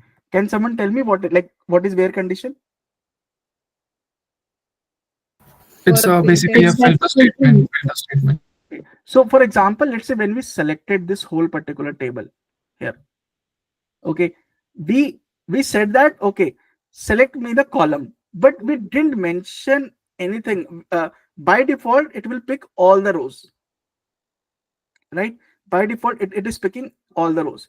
But what if I only want selected rows? Suppose I want only rows where quantity is 2, where product name starts with a particular character. Okay. Right. So something like that. So you need to filter down rows. So I don't want all the rows. So what is where used for? Where is used when you need to filter down. You don't need all the data. So you need a partial data. So where is that condition? Okay, tell me, you need a partial data. What condition do you need? Okay, there we use where. So for example, in this particular scenario, suppose we want players who scored more than 400 runs. So we will say select star from players where runs is greater than 400. Okay. So see, it will give me only those rows which are great where runs are greater than 400. You can do further customization where it says that, okay, I only want player name. So I will only do, let's say, player underscore name from players where runs is. So it will give me all the player names which are whose runs are greater than this. Okay. Any doubt, anyone? So we discussed about select, we discussed about from, we discussed about where. What does come next? Like those who know, what should be the next thing?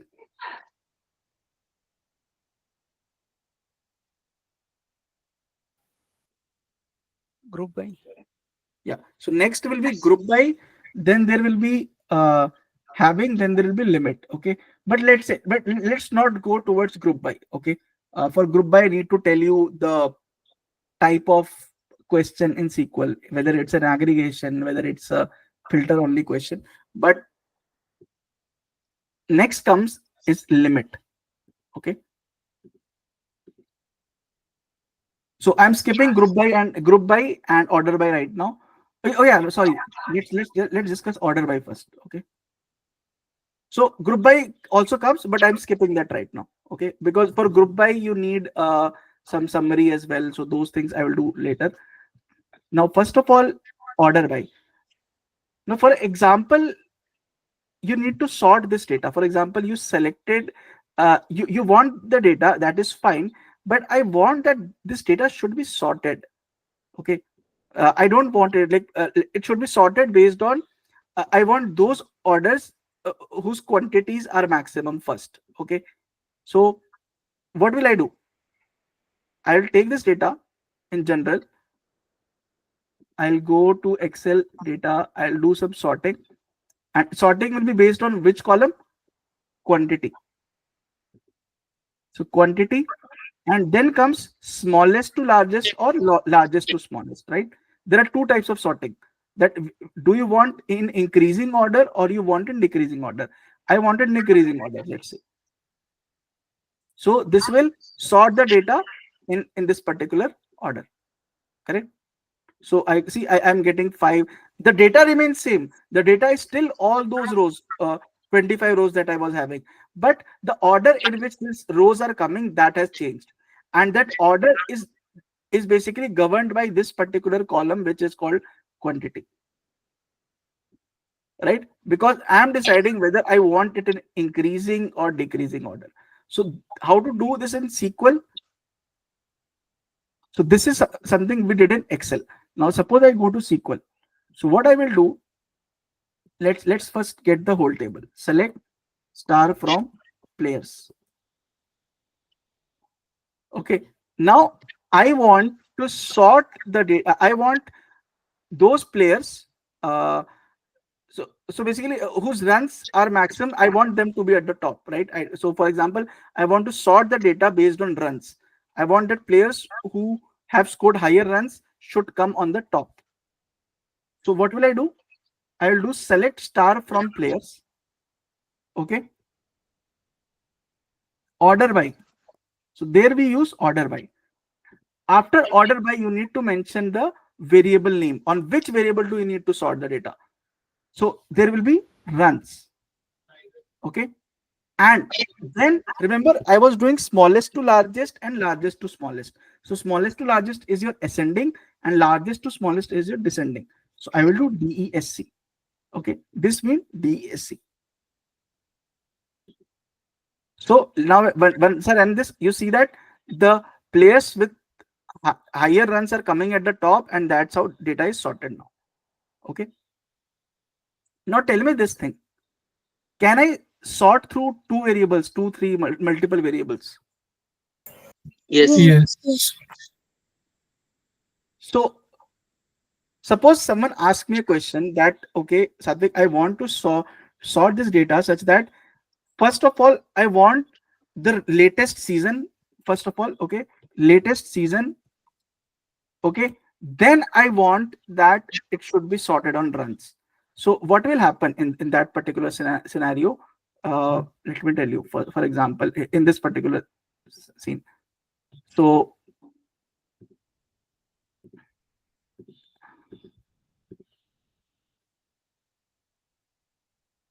okay, so suppose they say that we want that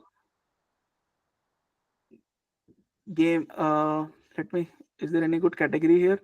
Let's say the product names should come in ascending order first. After that, only pricing should be sorted. Okay, so I want that if I see there are multiple product names, right? There is monitor, there is smartphone. This should be sorted based on product name first. So what will happen when you sort on product name first? So let me show you.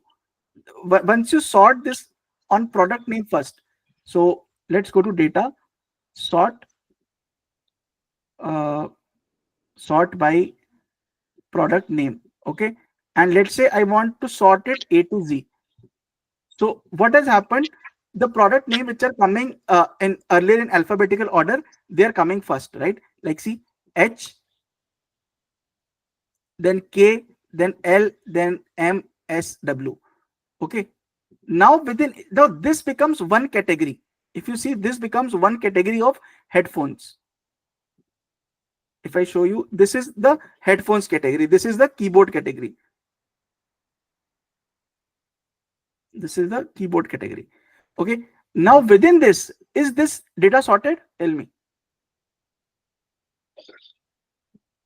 No. In the headphones, is the price per unit sorted? No. No, right? So what we will do, we will sort it in two methods. We will say that, okay, take this data, sort. First of all, it should be sorted by product name. Okay, so I see that, okay, by product name it is sorted, but after inside each product, I want that things with higher price should come on the top. So what will I do?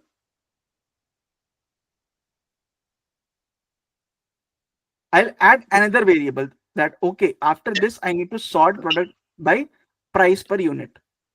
Okay, and then I'll add, let's say, descending, largest to smallest. So what will happen? First of all, data will sort through product name. Remember, first it will sort. It does not matter. So the thing is that a price coming here could be less than a price coming here, but a price in the same window will the higher price will always come on the top. Okay. Now you see that in this particular category, in the headphones, your data is sorted. Okay. Is it clear? Now see, although this 49 is coming on the top, it is less than all this, but it is still coming on the top. Why? Because your data, first of all, your first order is sorted by product name, and after that it is sorted by price per product. This is very important. Might sound basic to you, a few of you guys, but this is very important. When you will see advanced questions, they really play a lot around this concept. Okay, so the order of sorting also matters. So now let's go to postcase. Now what do I want to do? I want to sort this whole data per season. So I want that the recent season should come first. Okay, and in each season, the player who scored highest run in that season should come first. That's what I want. So what will I do? So remember, what is my first sorting criteria? My first sorting criteria is what? Order by season. First, I have to sort the data through season. Second, I have to sort data through runs. Okay, so select star from players.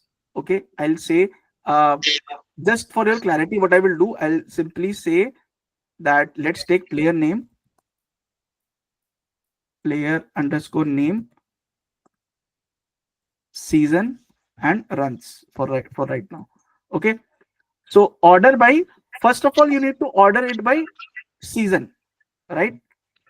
Now tell me, will season be ascending or descending? I want the recent season first at the top. So I want that recent season should come at the top, then previous to that, then previous to that, then previous to that. So what should be there? Ascending. Descending. Ascending. Ascending or descending? Tell me with reason. Descending. Descending. It should be descending. See, 2016 is less than 2020. 2020 is recent. So if a year is recent, it is higher in number, right? So you need to sort in by descending. Yes, yes. But by default, I guess it's descending, right? If you don't give anything, it by default it's ascending. Remember. So by default, it's ascending. Yeah. By Okay. default, the data is sorted ascending. Okay. So you'll do descending. Okay. After this, what do I need to do? So remember, this is my first sorting. After this, I also need to sort through runs. Correct? So what I will do? I'll do runs. And then what I will do? Ascending or descending? I want higher runs to be at the top. Descending. Descending. Okay. This. See. If you see, this is your 2022. You got it in this particular order. 487, 483, this is in descending. Then 2021, then 2020, and then 2019. Okay. So first your data got sorted through this, then through this. Now you can add as many numbers of variable of sorting. Like you can add 1, 2, 3, 4, 5, 6, 7 columns, as many as you want. Okay. Bro, can't we give seasons and runs in a single one? Seasons, comma, run, and DESC. Can't we So you're give? saying seasons, comma? Yeah. Like this. So what is happening right now? I So don't know. let's see. I First, just asked you, bro. yeah, you cannot do. Let me tell you why. So if you do this, you see your seasons get sorted in ascending order. Reason is that once you do a comma, once you provide a comma, okay, it means that a new variable is starting. Okay. So anything before that comma means previous variable. Now remember, by default, it is sorted in ascending order. So season means this is as good as this. So if you just leave season, it means season ascending only. Okay. So you mention descending only, like otherwise you just leave it the variable as such. Okay. Why I asked you, because if we are having 2, we can write. But if we are having number of columns, then what is the? Can you repeat the question? Nothing. If we are having 2 columns, right, for output. Yes. So we are giving the descending 2 times, like seasons descending and runnings descending. Yes. But if we are having number of columns, then what is the procedure? I'm asking. That's it. Number of columns? Like for under the order by. Yes. No, I'm not getting your question. What you're saying? You're saying, please repeat again. Nothing, bro. In order by, we have given 2 columns only, right? Seasons and runs. Yes. Right? Hello. Yes. I'm listening. So if we are having number of columns, like number of rows and columns, if we are having like in lakhs and if we are having lakhs, then what is the procedure? I'm asking, bro. Number of rows has nothing to do with this. Okay. See, remember, you're ordering. So what you're doing technically, when you do order, for example, let me come here. When you select order by category, what you're doing, you're picking all the headphones. For example, this data, let us say, is 25 rows. Let's assume it was 25 million rows. Okay. Even then, it will take all the headphones first, then keyboard, then laptop. So it does not matter how many rows you are having. Order has no impact on that. Okay, bro. Means it's an specific columns we were Yeah, so picking order up. is column specific. Yeah, okay. Order is not row specific. So we discussed select, we discussed from, we discussed where. Where is row? So where does a filtering on rows? Order is based on columns, from is based on tables, select is based on columns. Okay. Is it clear? Is it clear? I have Bro, one question. can you mention here, bro? Yeah, give me a second. Give me a second.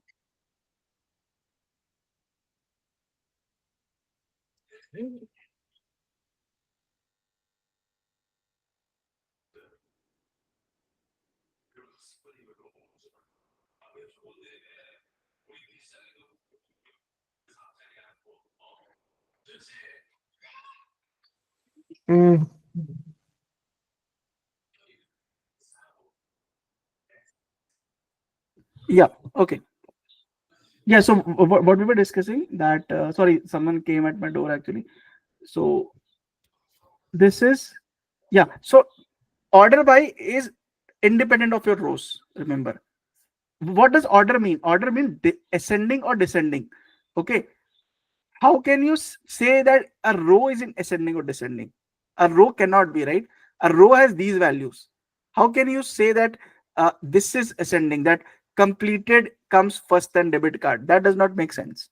Okay, so any sorting that you do happens on a column level. Anyone, any doubt?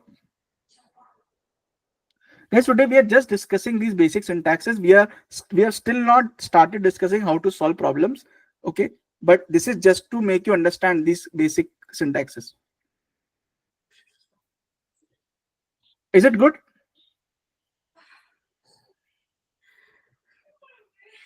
Guys, yes, no, maybe. In case of sorting, like in order by. Your voice is not clear. I cannot hear you. Clear. Your voice is very feeble.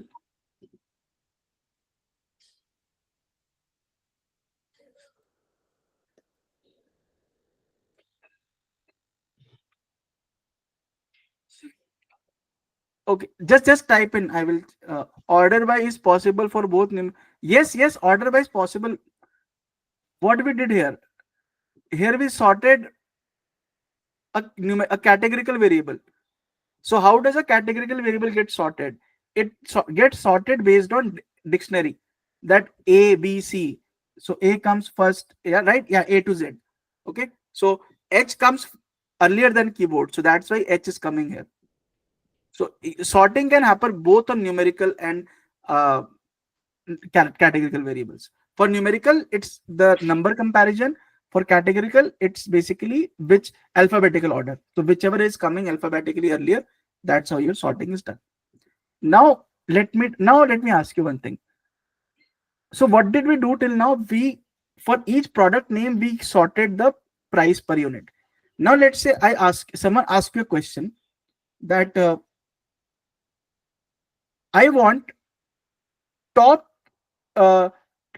two most expensive products in each. I want top 2 expensive products in each category. So how will you do that?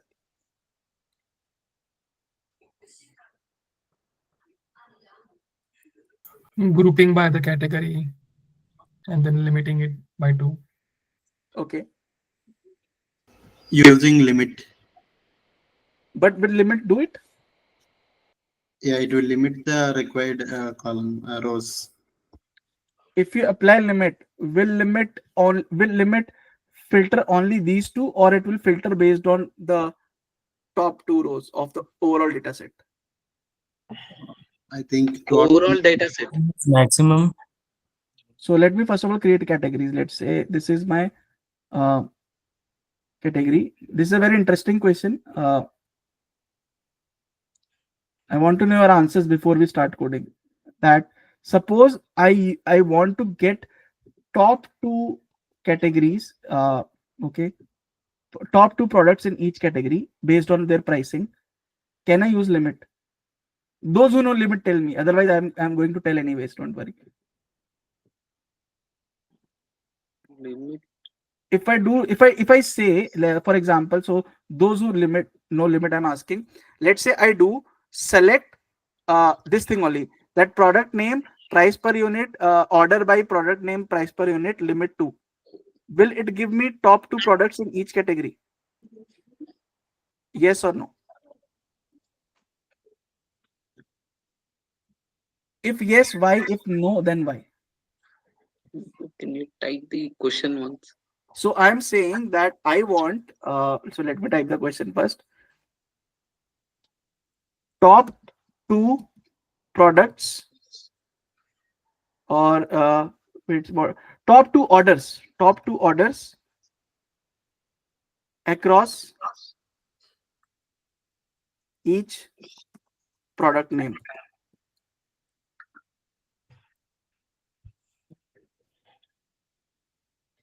Suppose I want this. So what does, first of all, let's understand what does it mean.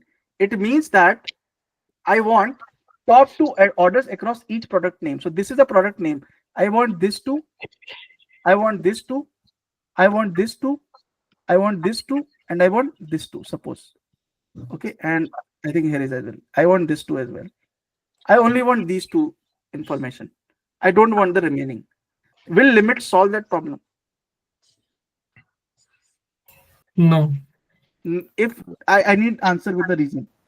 because limit is going to limit across all the, I can say, whole table and not the specified like first 2 things scale. Not by category wise. Okay. So does limit filter based on grouping level, or it filters the overall table? It filters the overall data. Okay. Anyone? Any other answer? Garib bol diya rahe. Overall data, bro. Class hai ye. हाँ. Okay. So the answer is SQL का correct. चल रहा है, class चल रहा है. So answer is correct. You cannot get this. Please put yourself on mute. Please put yourself on mute. Okay. So you cannot get this answer by using limit. Okay. We will use some other method for that. But I'm not like, we'll cover that tomorrow. But so basically that you can do is in group by, or you can use rank function to get that. But okay. So now let's discuss the next function, that is limit. So what does limit say? That once you have selected the data, okay, limit says that once you have selected the data, after that you basically put that whether you want one top, like top 1, top 2, top. So for example, when you say limit 5, what does it mean? That in the data that you have selected, give me the top 5 rows. Okay. It has nothing to do with the categories. So it will always return you top 5 rows. Okay. So suppose, let's say I want to know, tell me the top 2 order IDs. Can I get answer to that through limit? Tell me top 2 order IDs. Can I get that based on price? Yes.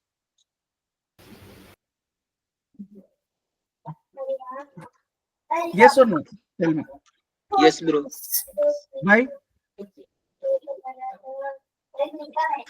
Because it is for the category, each and sorry, it's for order ID. Each and every For order. customer will have order So, ID. yeah, so limit is for the overall table. Limit is Overall not table. for individual categories. So as I mentioned, once suppose you write a query, you write some query, whatever, it gives you a final table like this. Okay. Limit is used to slice this particular table. Suppose you want to slice this table. That's it. So limit is used for this. Whatever your final table is, it is used to slice that particular point. So this is called limit. It has nothing to do with your whatever categories are there. It does not bother that. Okay. So can you guys tell me the query? Write down in chat box. Tell me the query to get the in this particular database which I am having. Tell me top 2 players. Tell me top 6 players with highest runs. I need player names and their runs. Top 6 players.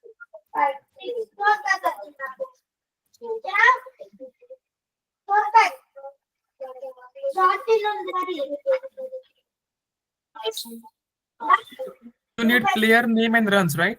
I need player name and runs and top 6 players.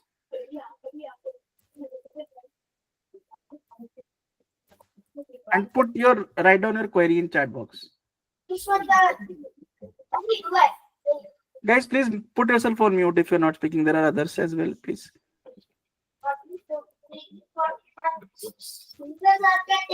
I by mistakenly did pressed enter. I'm sorry for the query.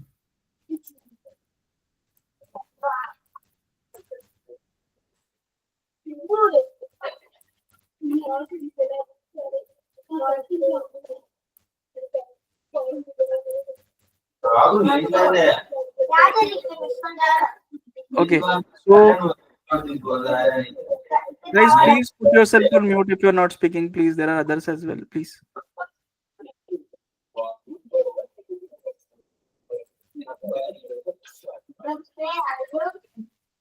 Priyanka, can you put yourself on mute, please?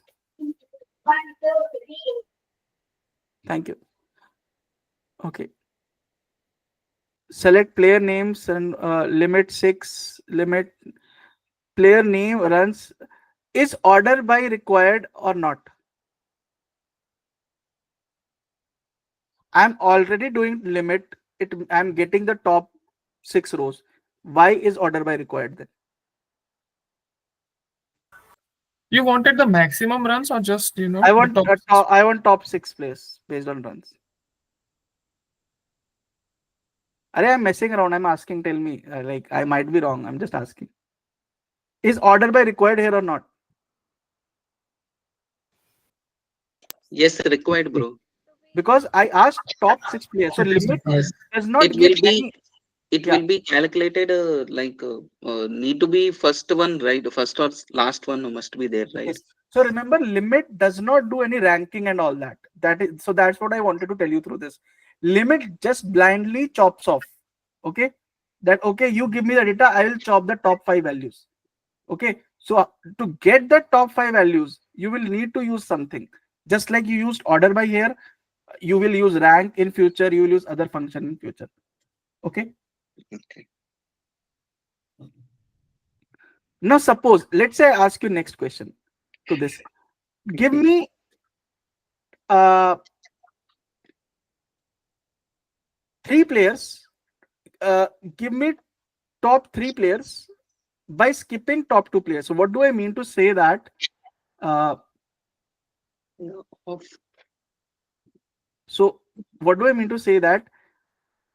First, let me do one thing. Select star, let's say player name,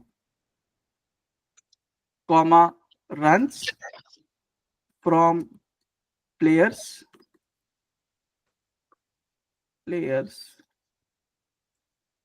Okay, order by runs descending. Let me run this. Okay, suppose I want 6 players. Okay, from 3rd rank onward. So I don't want this. Okay, remember, I don't want this. I want 6 players from 3rd rank onwards. So 3, 4, 5, 6, 7, 8. I want this. How will I do this? Or let's say I want any particular. So I don't want 6 to start from here. That 6 can be from anywhere. offset. Okay. What else? Yeah, I mean, offset is a good option. Any I'm asking, like, any other method you guys can think of?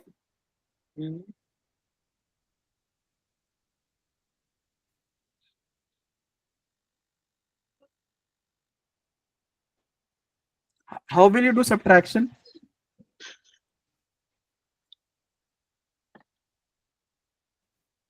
By going to Excel. But you're in SQL, bro. Why will you go to Excel? Okay. Priyanka, how will you do subtraction to get the top, the 6 people? So this is called, I cannot hear you. Your voice is not audible. So that is not possible through subtraction. Let me tell you. You need to use the function offset. Okay. Bro, as you said, any other options are not there, bro? I Or mean, there are. See, I don't want to go there right now. I mean, there are. I'm just asking if people knew this. Okay. okay. There are methods to do. Rank. You can simply use rank here. Okay. Okay. Dynamically, you can use rank there to get it. So what you will do, you say that limit 6. Suppose I want 6 players. Okay. But I want from third row. So what I'm doing, I'm skipping top 2 rows. Correct? Yes. I'm skipping top row. So I will say offset by 2. Okay. Is it clear? So you're getting 6 rows, but now earlier your window was starting, this particular window of 6 players was starting from here, from 0. Now it is starting from here. Okay. 3, 4, 5, 6, 7, 8. Now let's run this. See, we got these 6 players. Is it clear, everyone?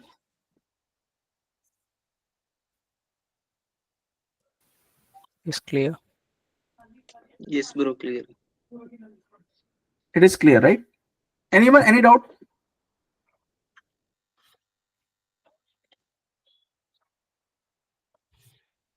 Okay, so But one doubt. yeah, limit please. limit keyword is not supported by all the databases, right?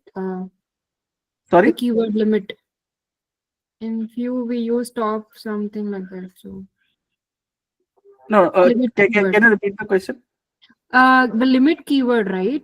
Yes. It is used in all the databases like MySQL, Oracle, and Yes, limit is used everywhere. MySQL, Okay. Postgres, you can use it anywhere. Whatever I told you is used everywhere. Okay. Thanks. Whatever I told you so far is used everywhere. Otherwise, I will specify. Otherwise, I will tell you in advance only that this is only applicable. Like we will do group concatenation in future, right? Group concatenation works in Postgres. It does not. It has some other name and some other SQL server. Those things we will see. Okay.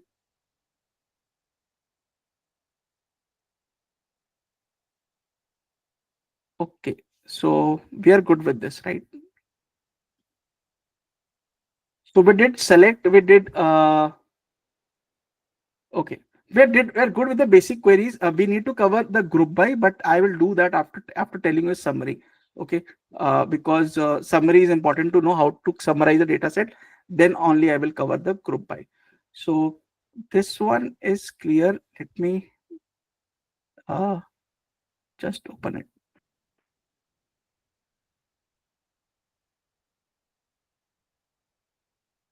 Okay. Now tell me this thing. How will from this data set, let's say I want those. So let me go to the SQL only. Let's go to SQL only. Select star from select player names. Select star from players. Okay. So let's say this is my database. I want those players. Now listen to my question carefully. Players who belong to either RCB or they belong to either DC. So give me player names who belong to either RCB or DC. How will you do this?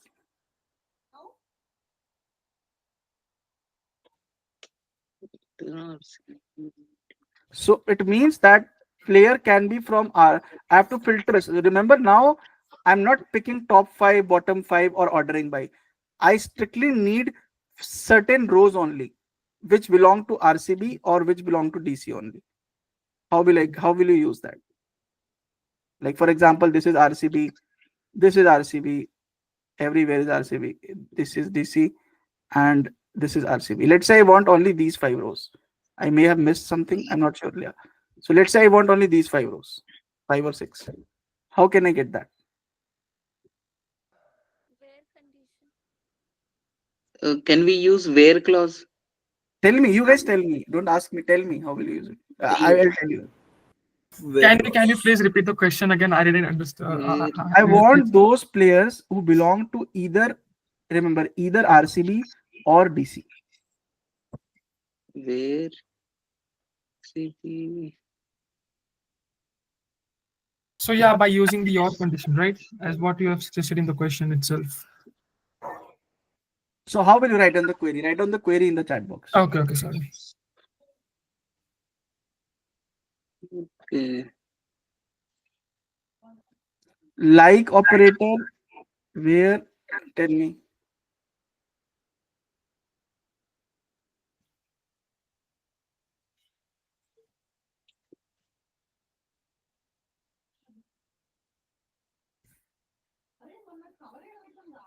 Where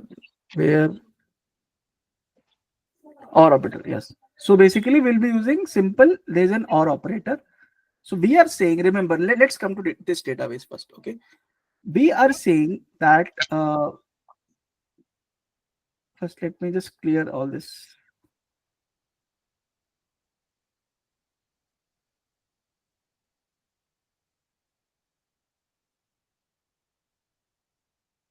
I'm saying that give me players who either have, let's say, okay, give me those orders which were either from gaming category or they were from electronics category, for example. Okay, this. So give me those particular orders which were from either gaming category or electronics category. So what will happen? First of all, you will select all the gaming ones, right? Like this one is gaming. This one is gaming. So you selected the gaming ones. So let me just copy them. Control C. I'll move them here. Then I will move them here. Okay. So I either want gaming or I want electronics. Then I will want either this or I want electronics. So this is electronics. And then I also have electronics. These many are there. So we are doing multiple. So your column name finally should either belong to either gaming or electronics, right? So this is an or condition, that either this or that. Okay. So how will a query look like? If you just write down this query, it will say select player name, player underscore name from whatever, what's the table name? Players, where team is equal to RCB. Now tell me this thing. Should I write or team equal to, or I should write DC? Will this Just work? DC. Just DC.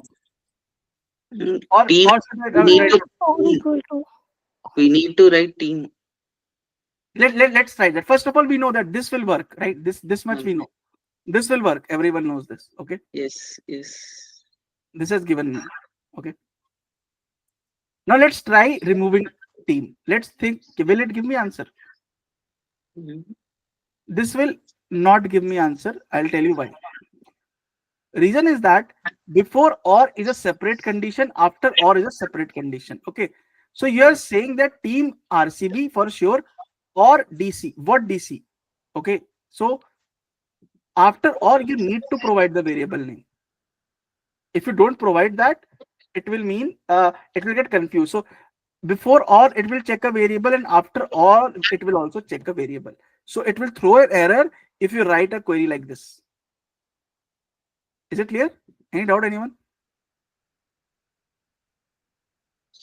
Bro, but RC and DC, it's not visible there in your output. That's why I said it's an error. That's why I said, no? Not this one. The previous one. Which Like one? team equal to.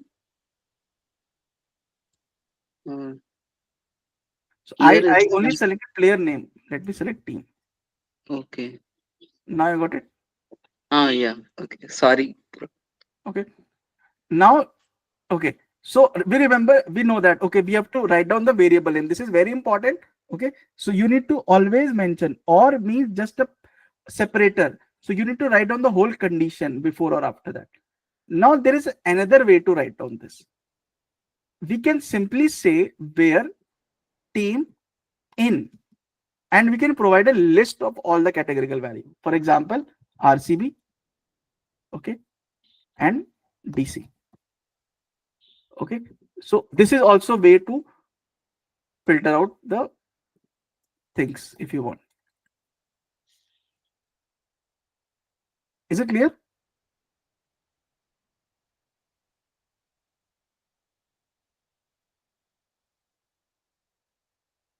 Any doubt, anyone? I have one question. Yeah. In the weight condition for the strings, we are mentioning in the inverted commas, right? Yes. So for the numerical values, do we mention in the No. inverted commas? So for the example, numerical no. For value? numerical, you simply, for example, let's there was a season, right? There was a play season. Okay, so you'll write down where season. Let's see if it works. Right? So simply write down the value. For numerical values, you don't need to provide the inverted quotes. Bro, but previously you created like the table, create table. Under that one, you have mentioned that quotation mark, like single quotation. Quotation is required for characters. Remember, this is a 2016 is a categorical or integer value. Okay, but you mentioned there under create team, like create a table you have created, right? So what did I create? Tell me. That for while inserting the values. For year, I think when year, quotation month, dates. you have mentioned. Here, did I mention integer or I mentioned character? Integer only. Integer only. You mentioned a single quotation. No, I would not have. Did I mention like something like this? Yeah, for dates you have given quotations. For dates you have given. This is not a date, na. Date and integer are different things. Okay, bro. You would have thought this one. Yes, yes, bro. This is a I date. saw this. Date is separate. Date. Remember, date, integer, and character. They're separate things. Okay. Okay. This is an integer. What I did there was a date. Okay. Okay. Got it? Yeah, got it. So for a character and date, you need to pass this inverted quotes, but for integer, you do not need to pass the quotes. Is it clear? Yes, bro. Okay. Where season is this? Okay. So now let me ask you guys a question. So let's start from players. So write down a query. So I'm writing down the question here. Okay.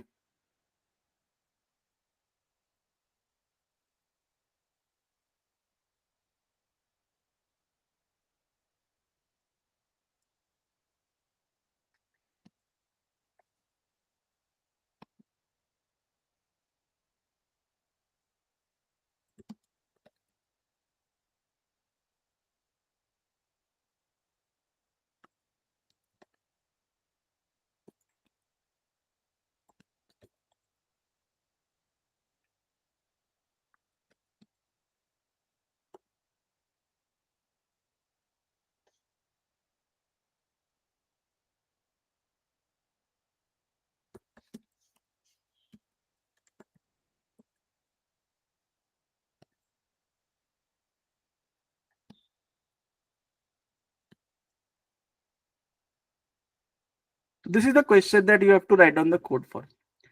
Tell me top 3 players who belong to either RCB or KKR or SRH who have the highest strike rate in 2016.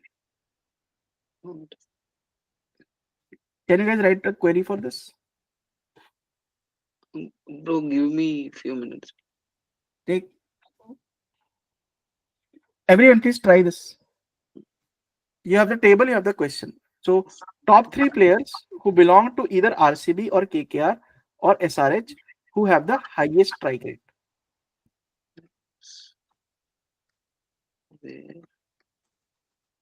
Can you just extend the table part so I can see the entire table? Yes, If it's this one, right? I can extend it only this. What all variables you need? Tell me. I will just get them. You need player name, Strike rate, team. then team. player name. You need team, Yeah. strike rate, Strike rate, Then strike, year. strike rate and year, right? Strike underscore rate, comma, year. You need these two, right? yes. No, year is which? Year is no season है यार. Year नहीं है. Okay, sorry. Wait a second. Let me remove this first. Okay. So this is the table that you guys are asking. Now tell me through this table you have to answer this question. Try, everyone, please try. Everything is based on whatever we have discussed so far. Nothing is new.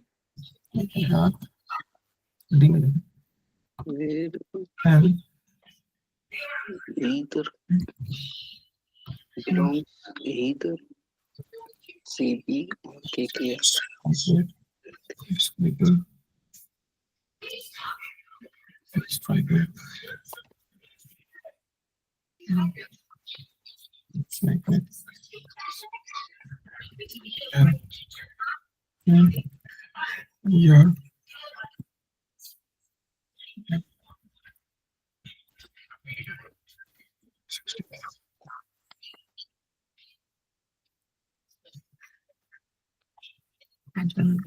Yeah.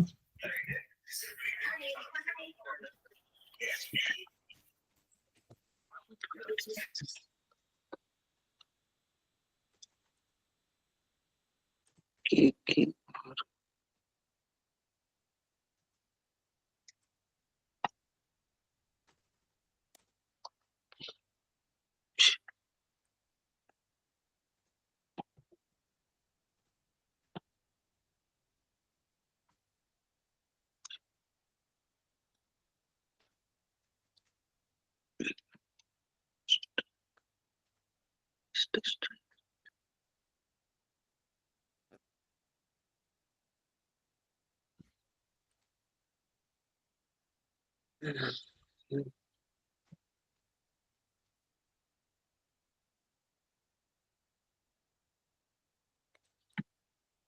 Are you guys able to stop?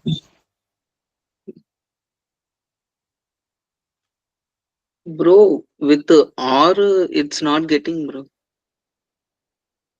Let's break down the question. What do you need? First, top I 3 have, players. yeah, Okay. top 3 players. Okay. Top 3 player. Then what is the condition? They should belong to RCB, RCB, KKR, and SRH. KKR, SRH. Okay. And also Any other It is- condition given in the question? highest strike rate, 8 No, DES. 2016 also. Okay. Season should be 2016, right? Oh, And this should be based on highest strike rate. okay. Now, can you write down the query? I'm stuck season 2016. I'm not getting how to write.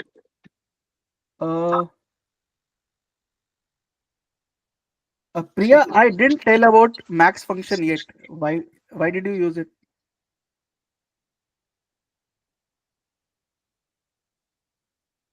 Max will not be used here. Try to think based on whatever I taught so far.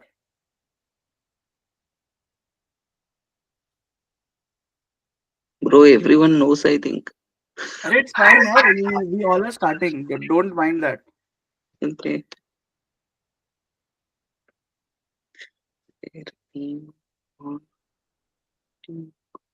Okay, so let's solve this step by step. See, when we start solving the question, I will give you an architecture to solve the question. Okay, but whenever you are given, so this is not a very complex scenario. Let me tell you. Okay, in interview you will get very complex scenarios. So how do you determine that? What strategy, what step to follow, right? Which all variables to take, which all conditions to be there. There's a proper blueprint to that, which I will give you in third or fourth class, not right now. Okay, right now just read the question. Let ask yourself below things. What is the question asking me? So let's write down this thing. What is the question asking me? So now please focus it. What is question asking me? Tell me. It is asking me top 3 players. Top 3 players. Yes. Okay. Is there any condition? Top 3. No, remember. No, before this. Remember, suppose I say, tell me top 3 countries. Tell me top 3 cities. Whenever we see top 3, top 5, top K, bottom 5, all this is based on some condition, right? Yes. Yes. You can never say the top 5 countries are this. On what basis? You always say there is a ground to that, right? So, so what is the ground for on what basis you want answer? On what basis you want top 3 players? 2016. 2016, no, bro. Or now listen, you want read the question. Tell me top 3 Highest players strike rate. who have the highest strike rate in. So you want across highest strike rate. Highest strike rate. Yeah.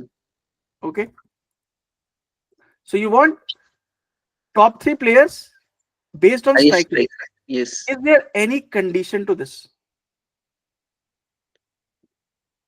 Yeah. Either. The condition is team should be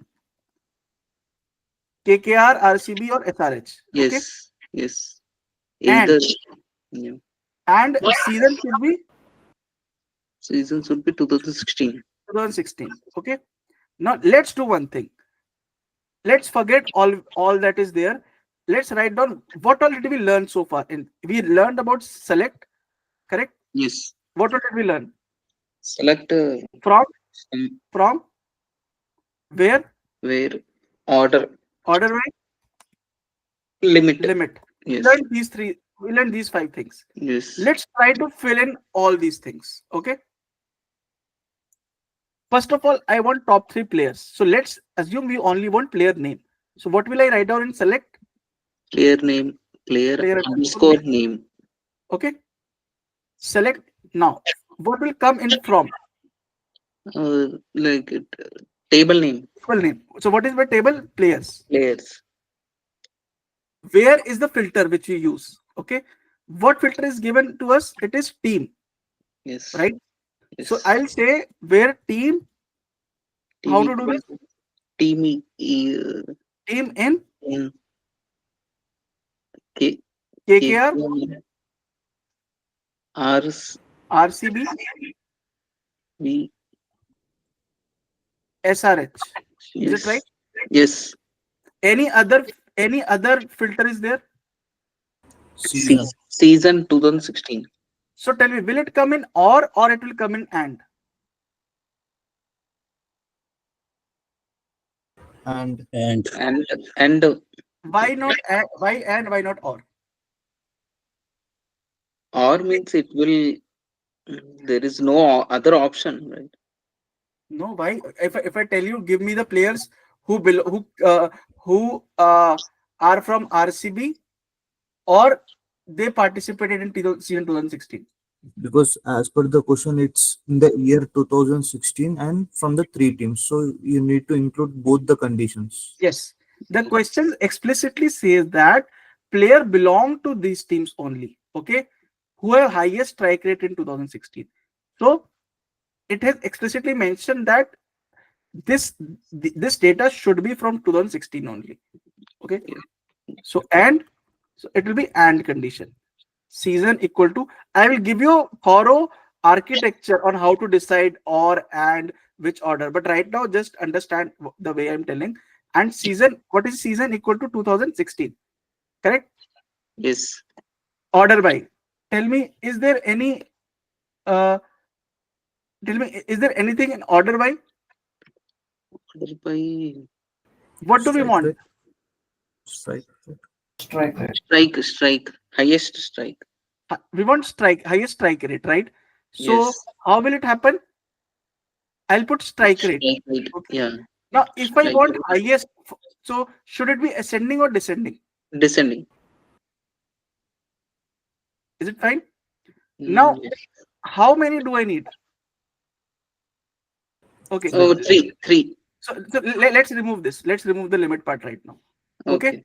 This will give me, what will this code give me? It will give me players which belong to this team and Yes. sorted by their strike rate. Yes. Okay. So let me get their runs as well. Okay. There are only 3 players. So let's say I want only first top 1 player. Okay. So this has given me 3 players which satisfy this condition. Now I only want one. I want the top player. So what does it mean? I need to limit only act when once you have created the whole table, then you slice it. So after now you will put limit 1.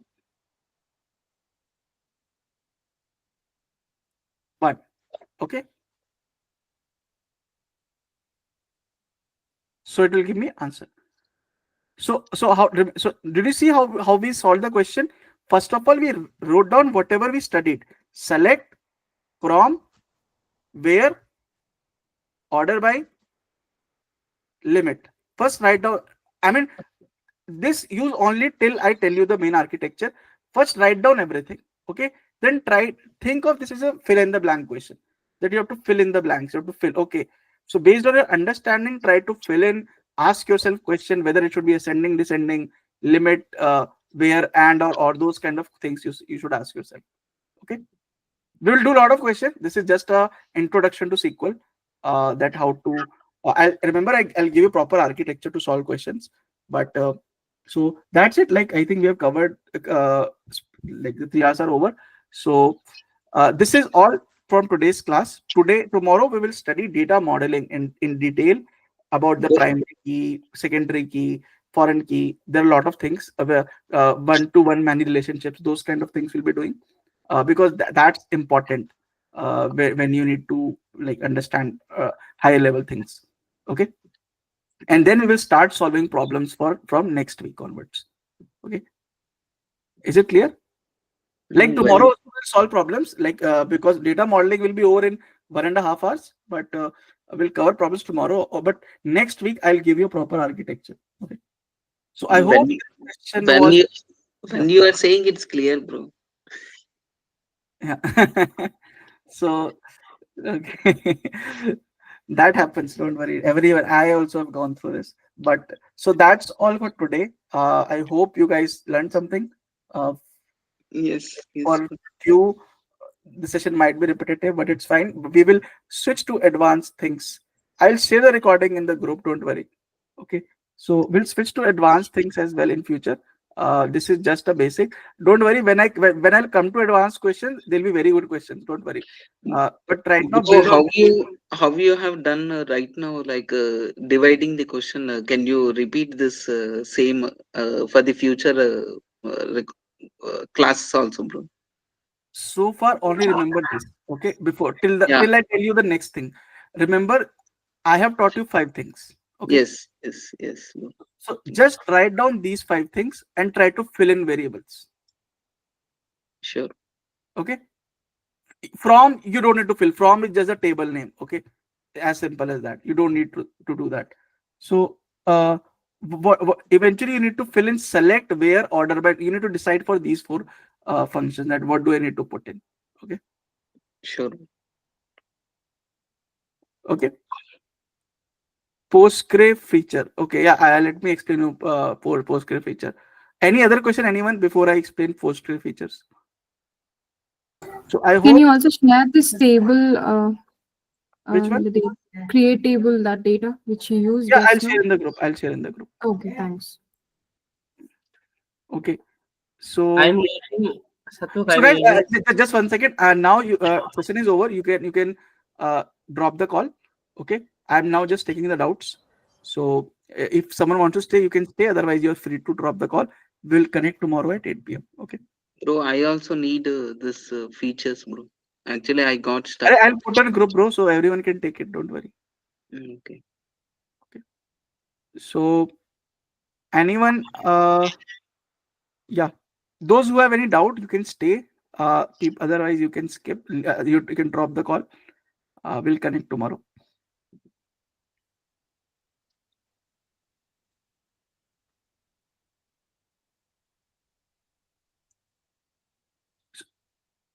So what do you want? You want me to explain this, or you want me to create a video on this? Like I can do both.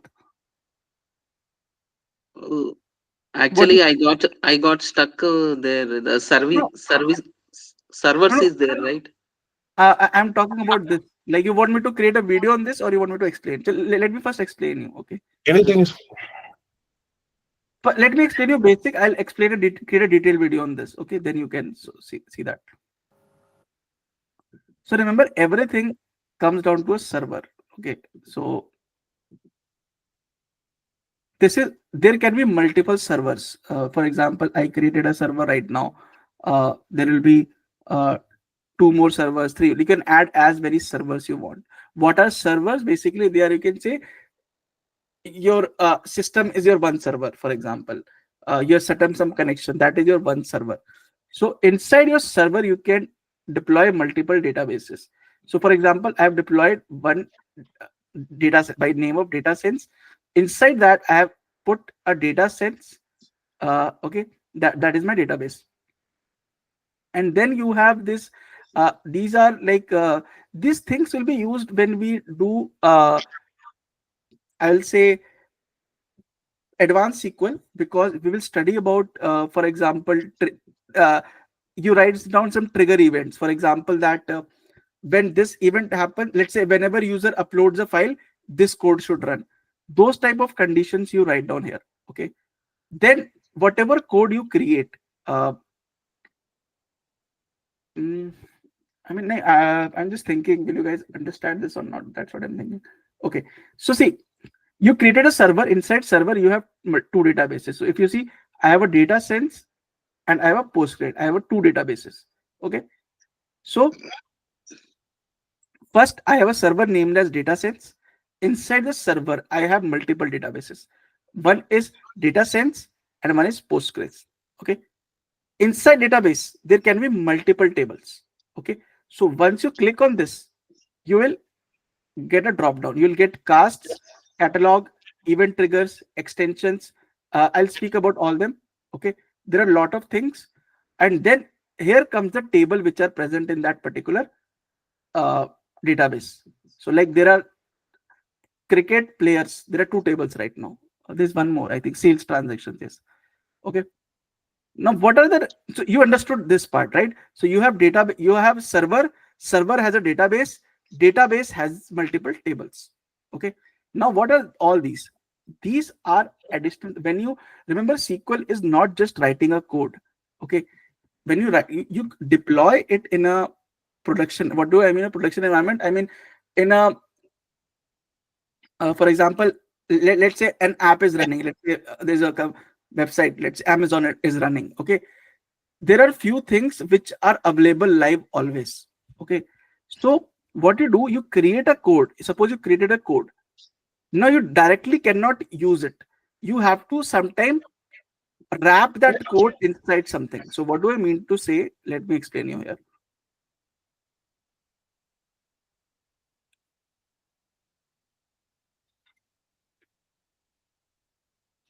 Suppose you have created you wrote a SQL code here. Okay. Okay. Now what is happening? This SQL code you cannot pass. You have to dynamically pass here and there, right? So that it should be executable on your system as well. Someone else. Let's say you have a system S1, S2, S3. It should be executable everywhere. So what do? You take this code, you wrap this inside a object. You can call this a container, you can call this anything, like, okay. So think like you have some food item, okay, you have to deliver to someone's place. What will you do? You will first of all package around the food item, and then you will deliver. You can go here as well, you can go here as well, you can go here as well. That is the meaning of a package, that you take a code, you create a wrapper around it, okay. This is called a wrapper, okay. So this is what so that that code can be used in everyone's system. So this is called foreign data wrappers, okay. Languages, I don't think publication, you just mentioned the citations, if you have used any, okay. Languages, it is not required, it is basically yeah, PL. Right now we are using PostgreSQL. You can eventually install like you can connect PostgreSQL with other types of SQL as well, okay. Those things will come here, okay. That's why these things are not required for you. These things come when you do advanced SQL thing, okay. Then comes extensions. So it is just a part of language. Like whenever you connect your PostgreSQL to external servers, they come here. What are triggers? For example, you say that whenever user uploads a database, copy it and store it somewhere. So trigger are those events that whenever, let's say, event 1 happens, okay. So let us say for example, event 1 happens. The moment event 1 happens, event 2 will automatically occur. This is called a trigger, okay. What is trigger? Trigger is an English word, right? Let's say someone is really troubling you a lot. A point comes that, okay, you have triggered me a lot, now I will slap you. So a point comes that when something is initiated, the other thing automatically initiates. This is called a trigger, okay. So this is what is in Postgres. This is called a trigger. Catalogs are basically what all files, logs that you store. What are logs? Basically, whenever you run code, there are exceptions, there are errors, all those information, and they are stored here. And casts are also something like this only, I mean, as far as I know. So rest all are just, I mean, you will create, for example, multiple tables. You will store their relationships. So they will be stored as like foreign tables here. What is function? You write down SQL function, you write down SQL stored procedure, they come here, okay. These all are those particular things only. So but what you need to know, that there is a server. Inside a server, there are databases. There are database. Inside a database, there is a table. Right now we just need to bother that. Once you do advanced like SQL coding, when we do performance tuning, when we put a SQL code in a production environment, then all these things are required. Okay. So how to upload Excels or CSV like from local, like? I've covered. I've dedicated. Like I have session for that. Don't worry. I'll explain. So I'll show you how to connect your Postgres with a cloud setup, cloud environment. How to connect your Postgres with a Python code. How to connect a Postgres with the local Excel file. Okay, all those things I've covered. Don't worry. Bro, small personal questions, bro. Like Let the main questions cover first, then ask personal questions. okay. Yeah. Anyone? Any other question?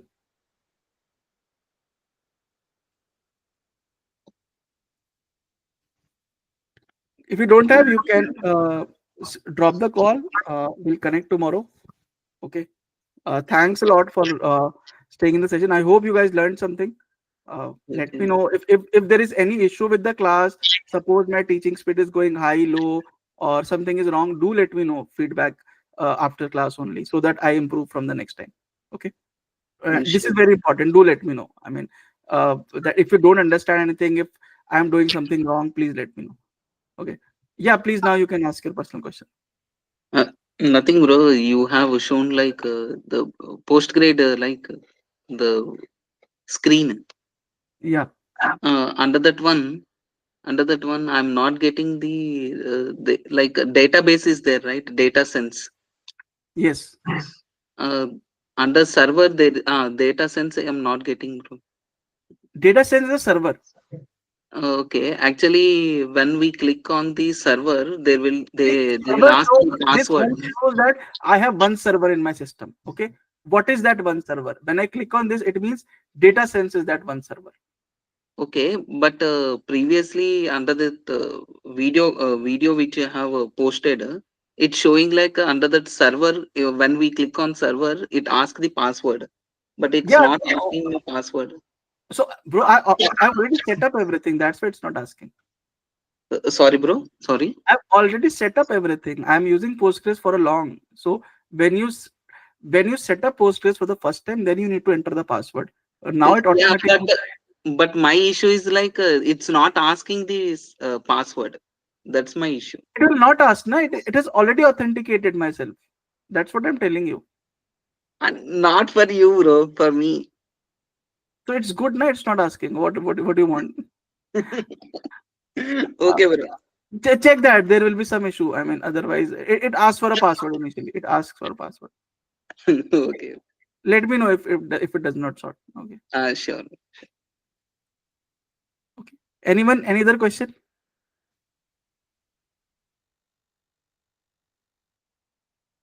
Okay, then thanks a lot.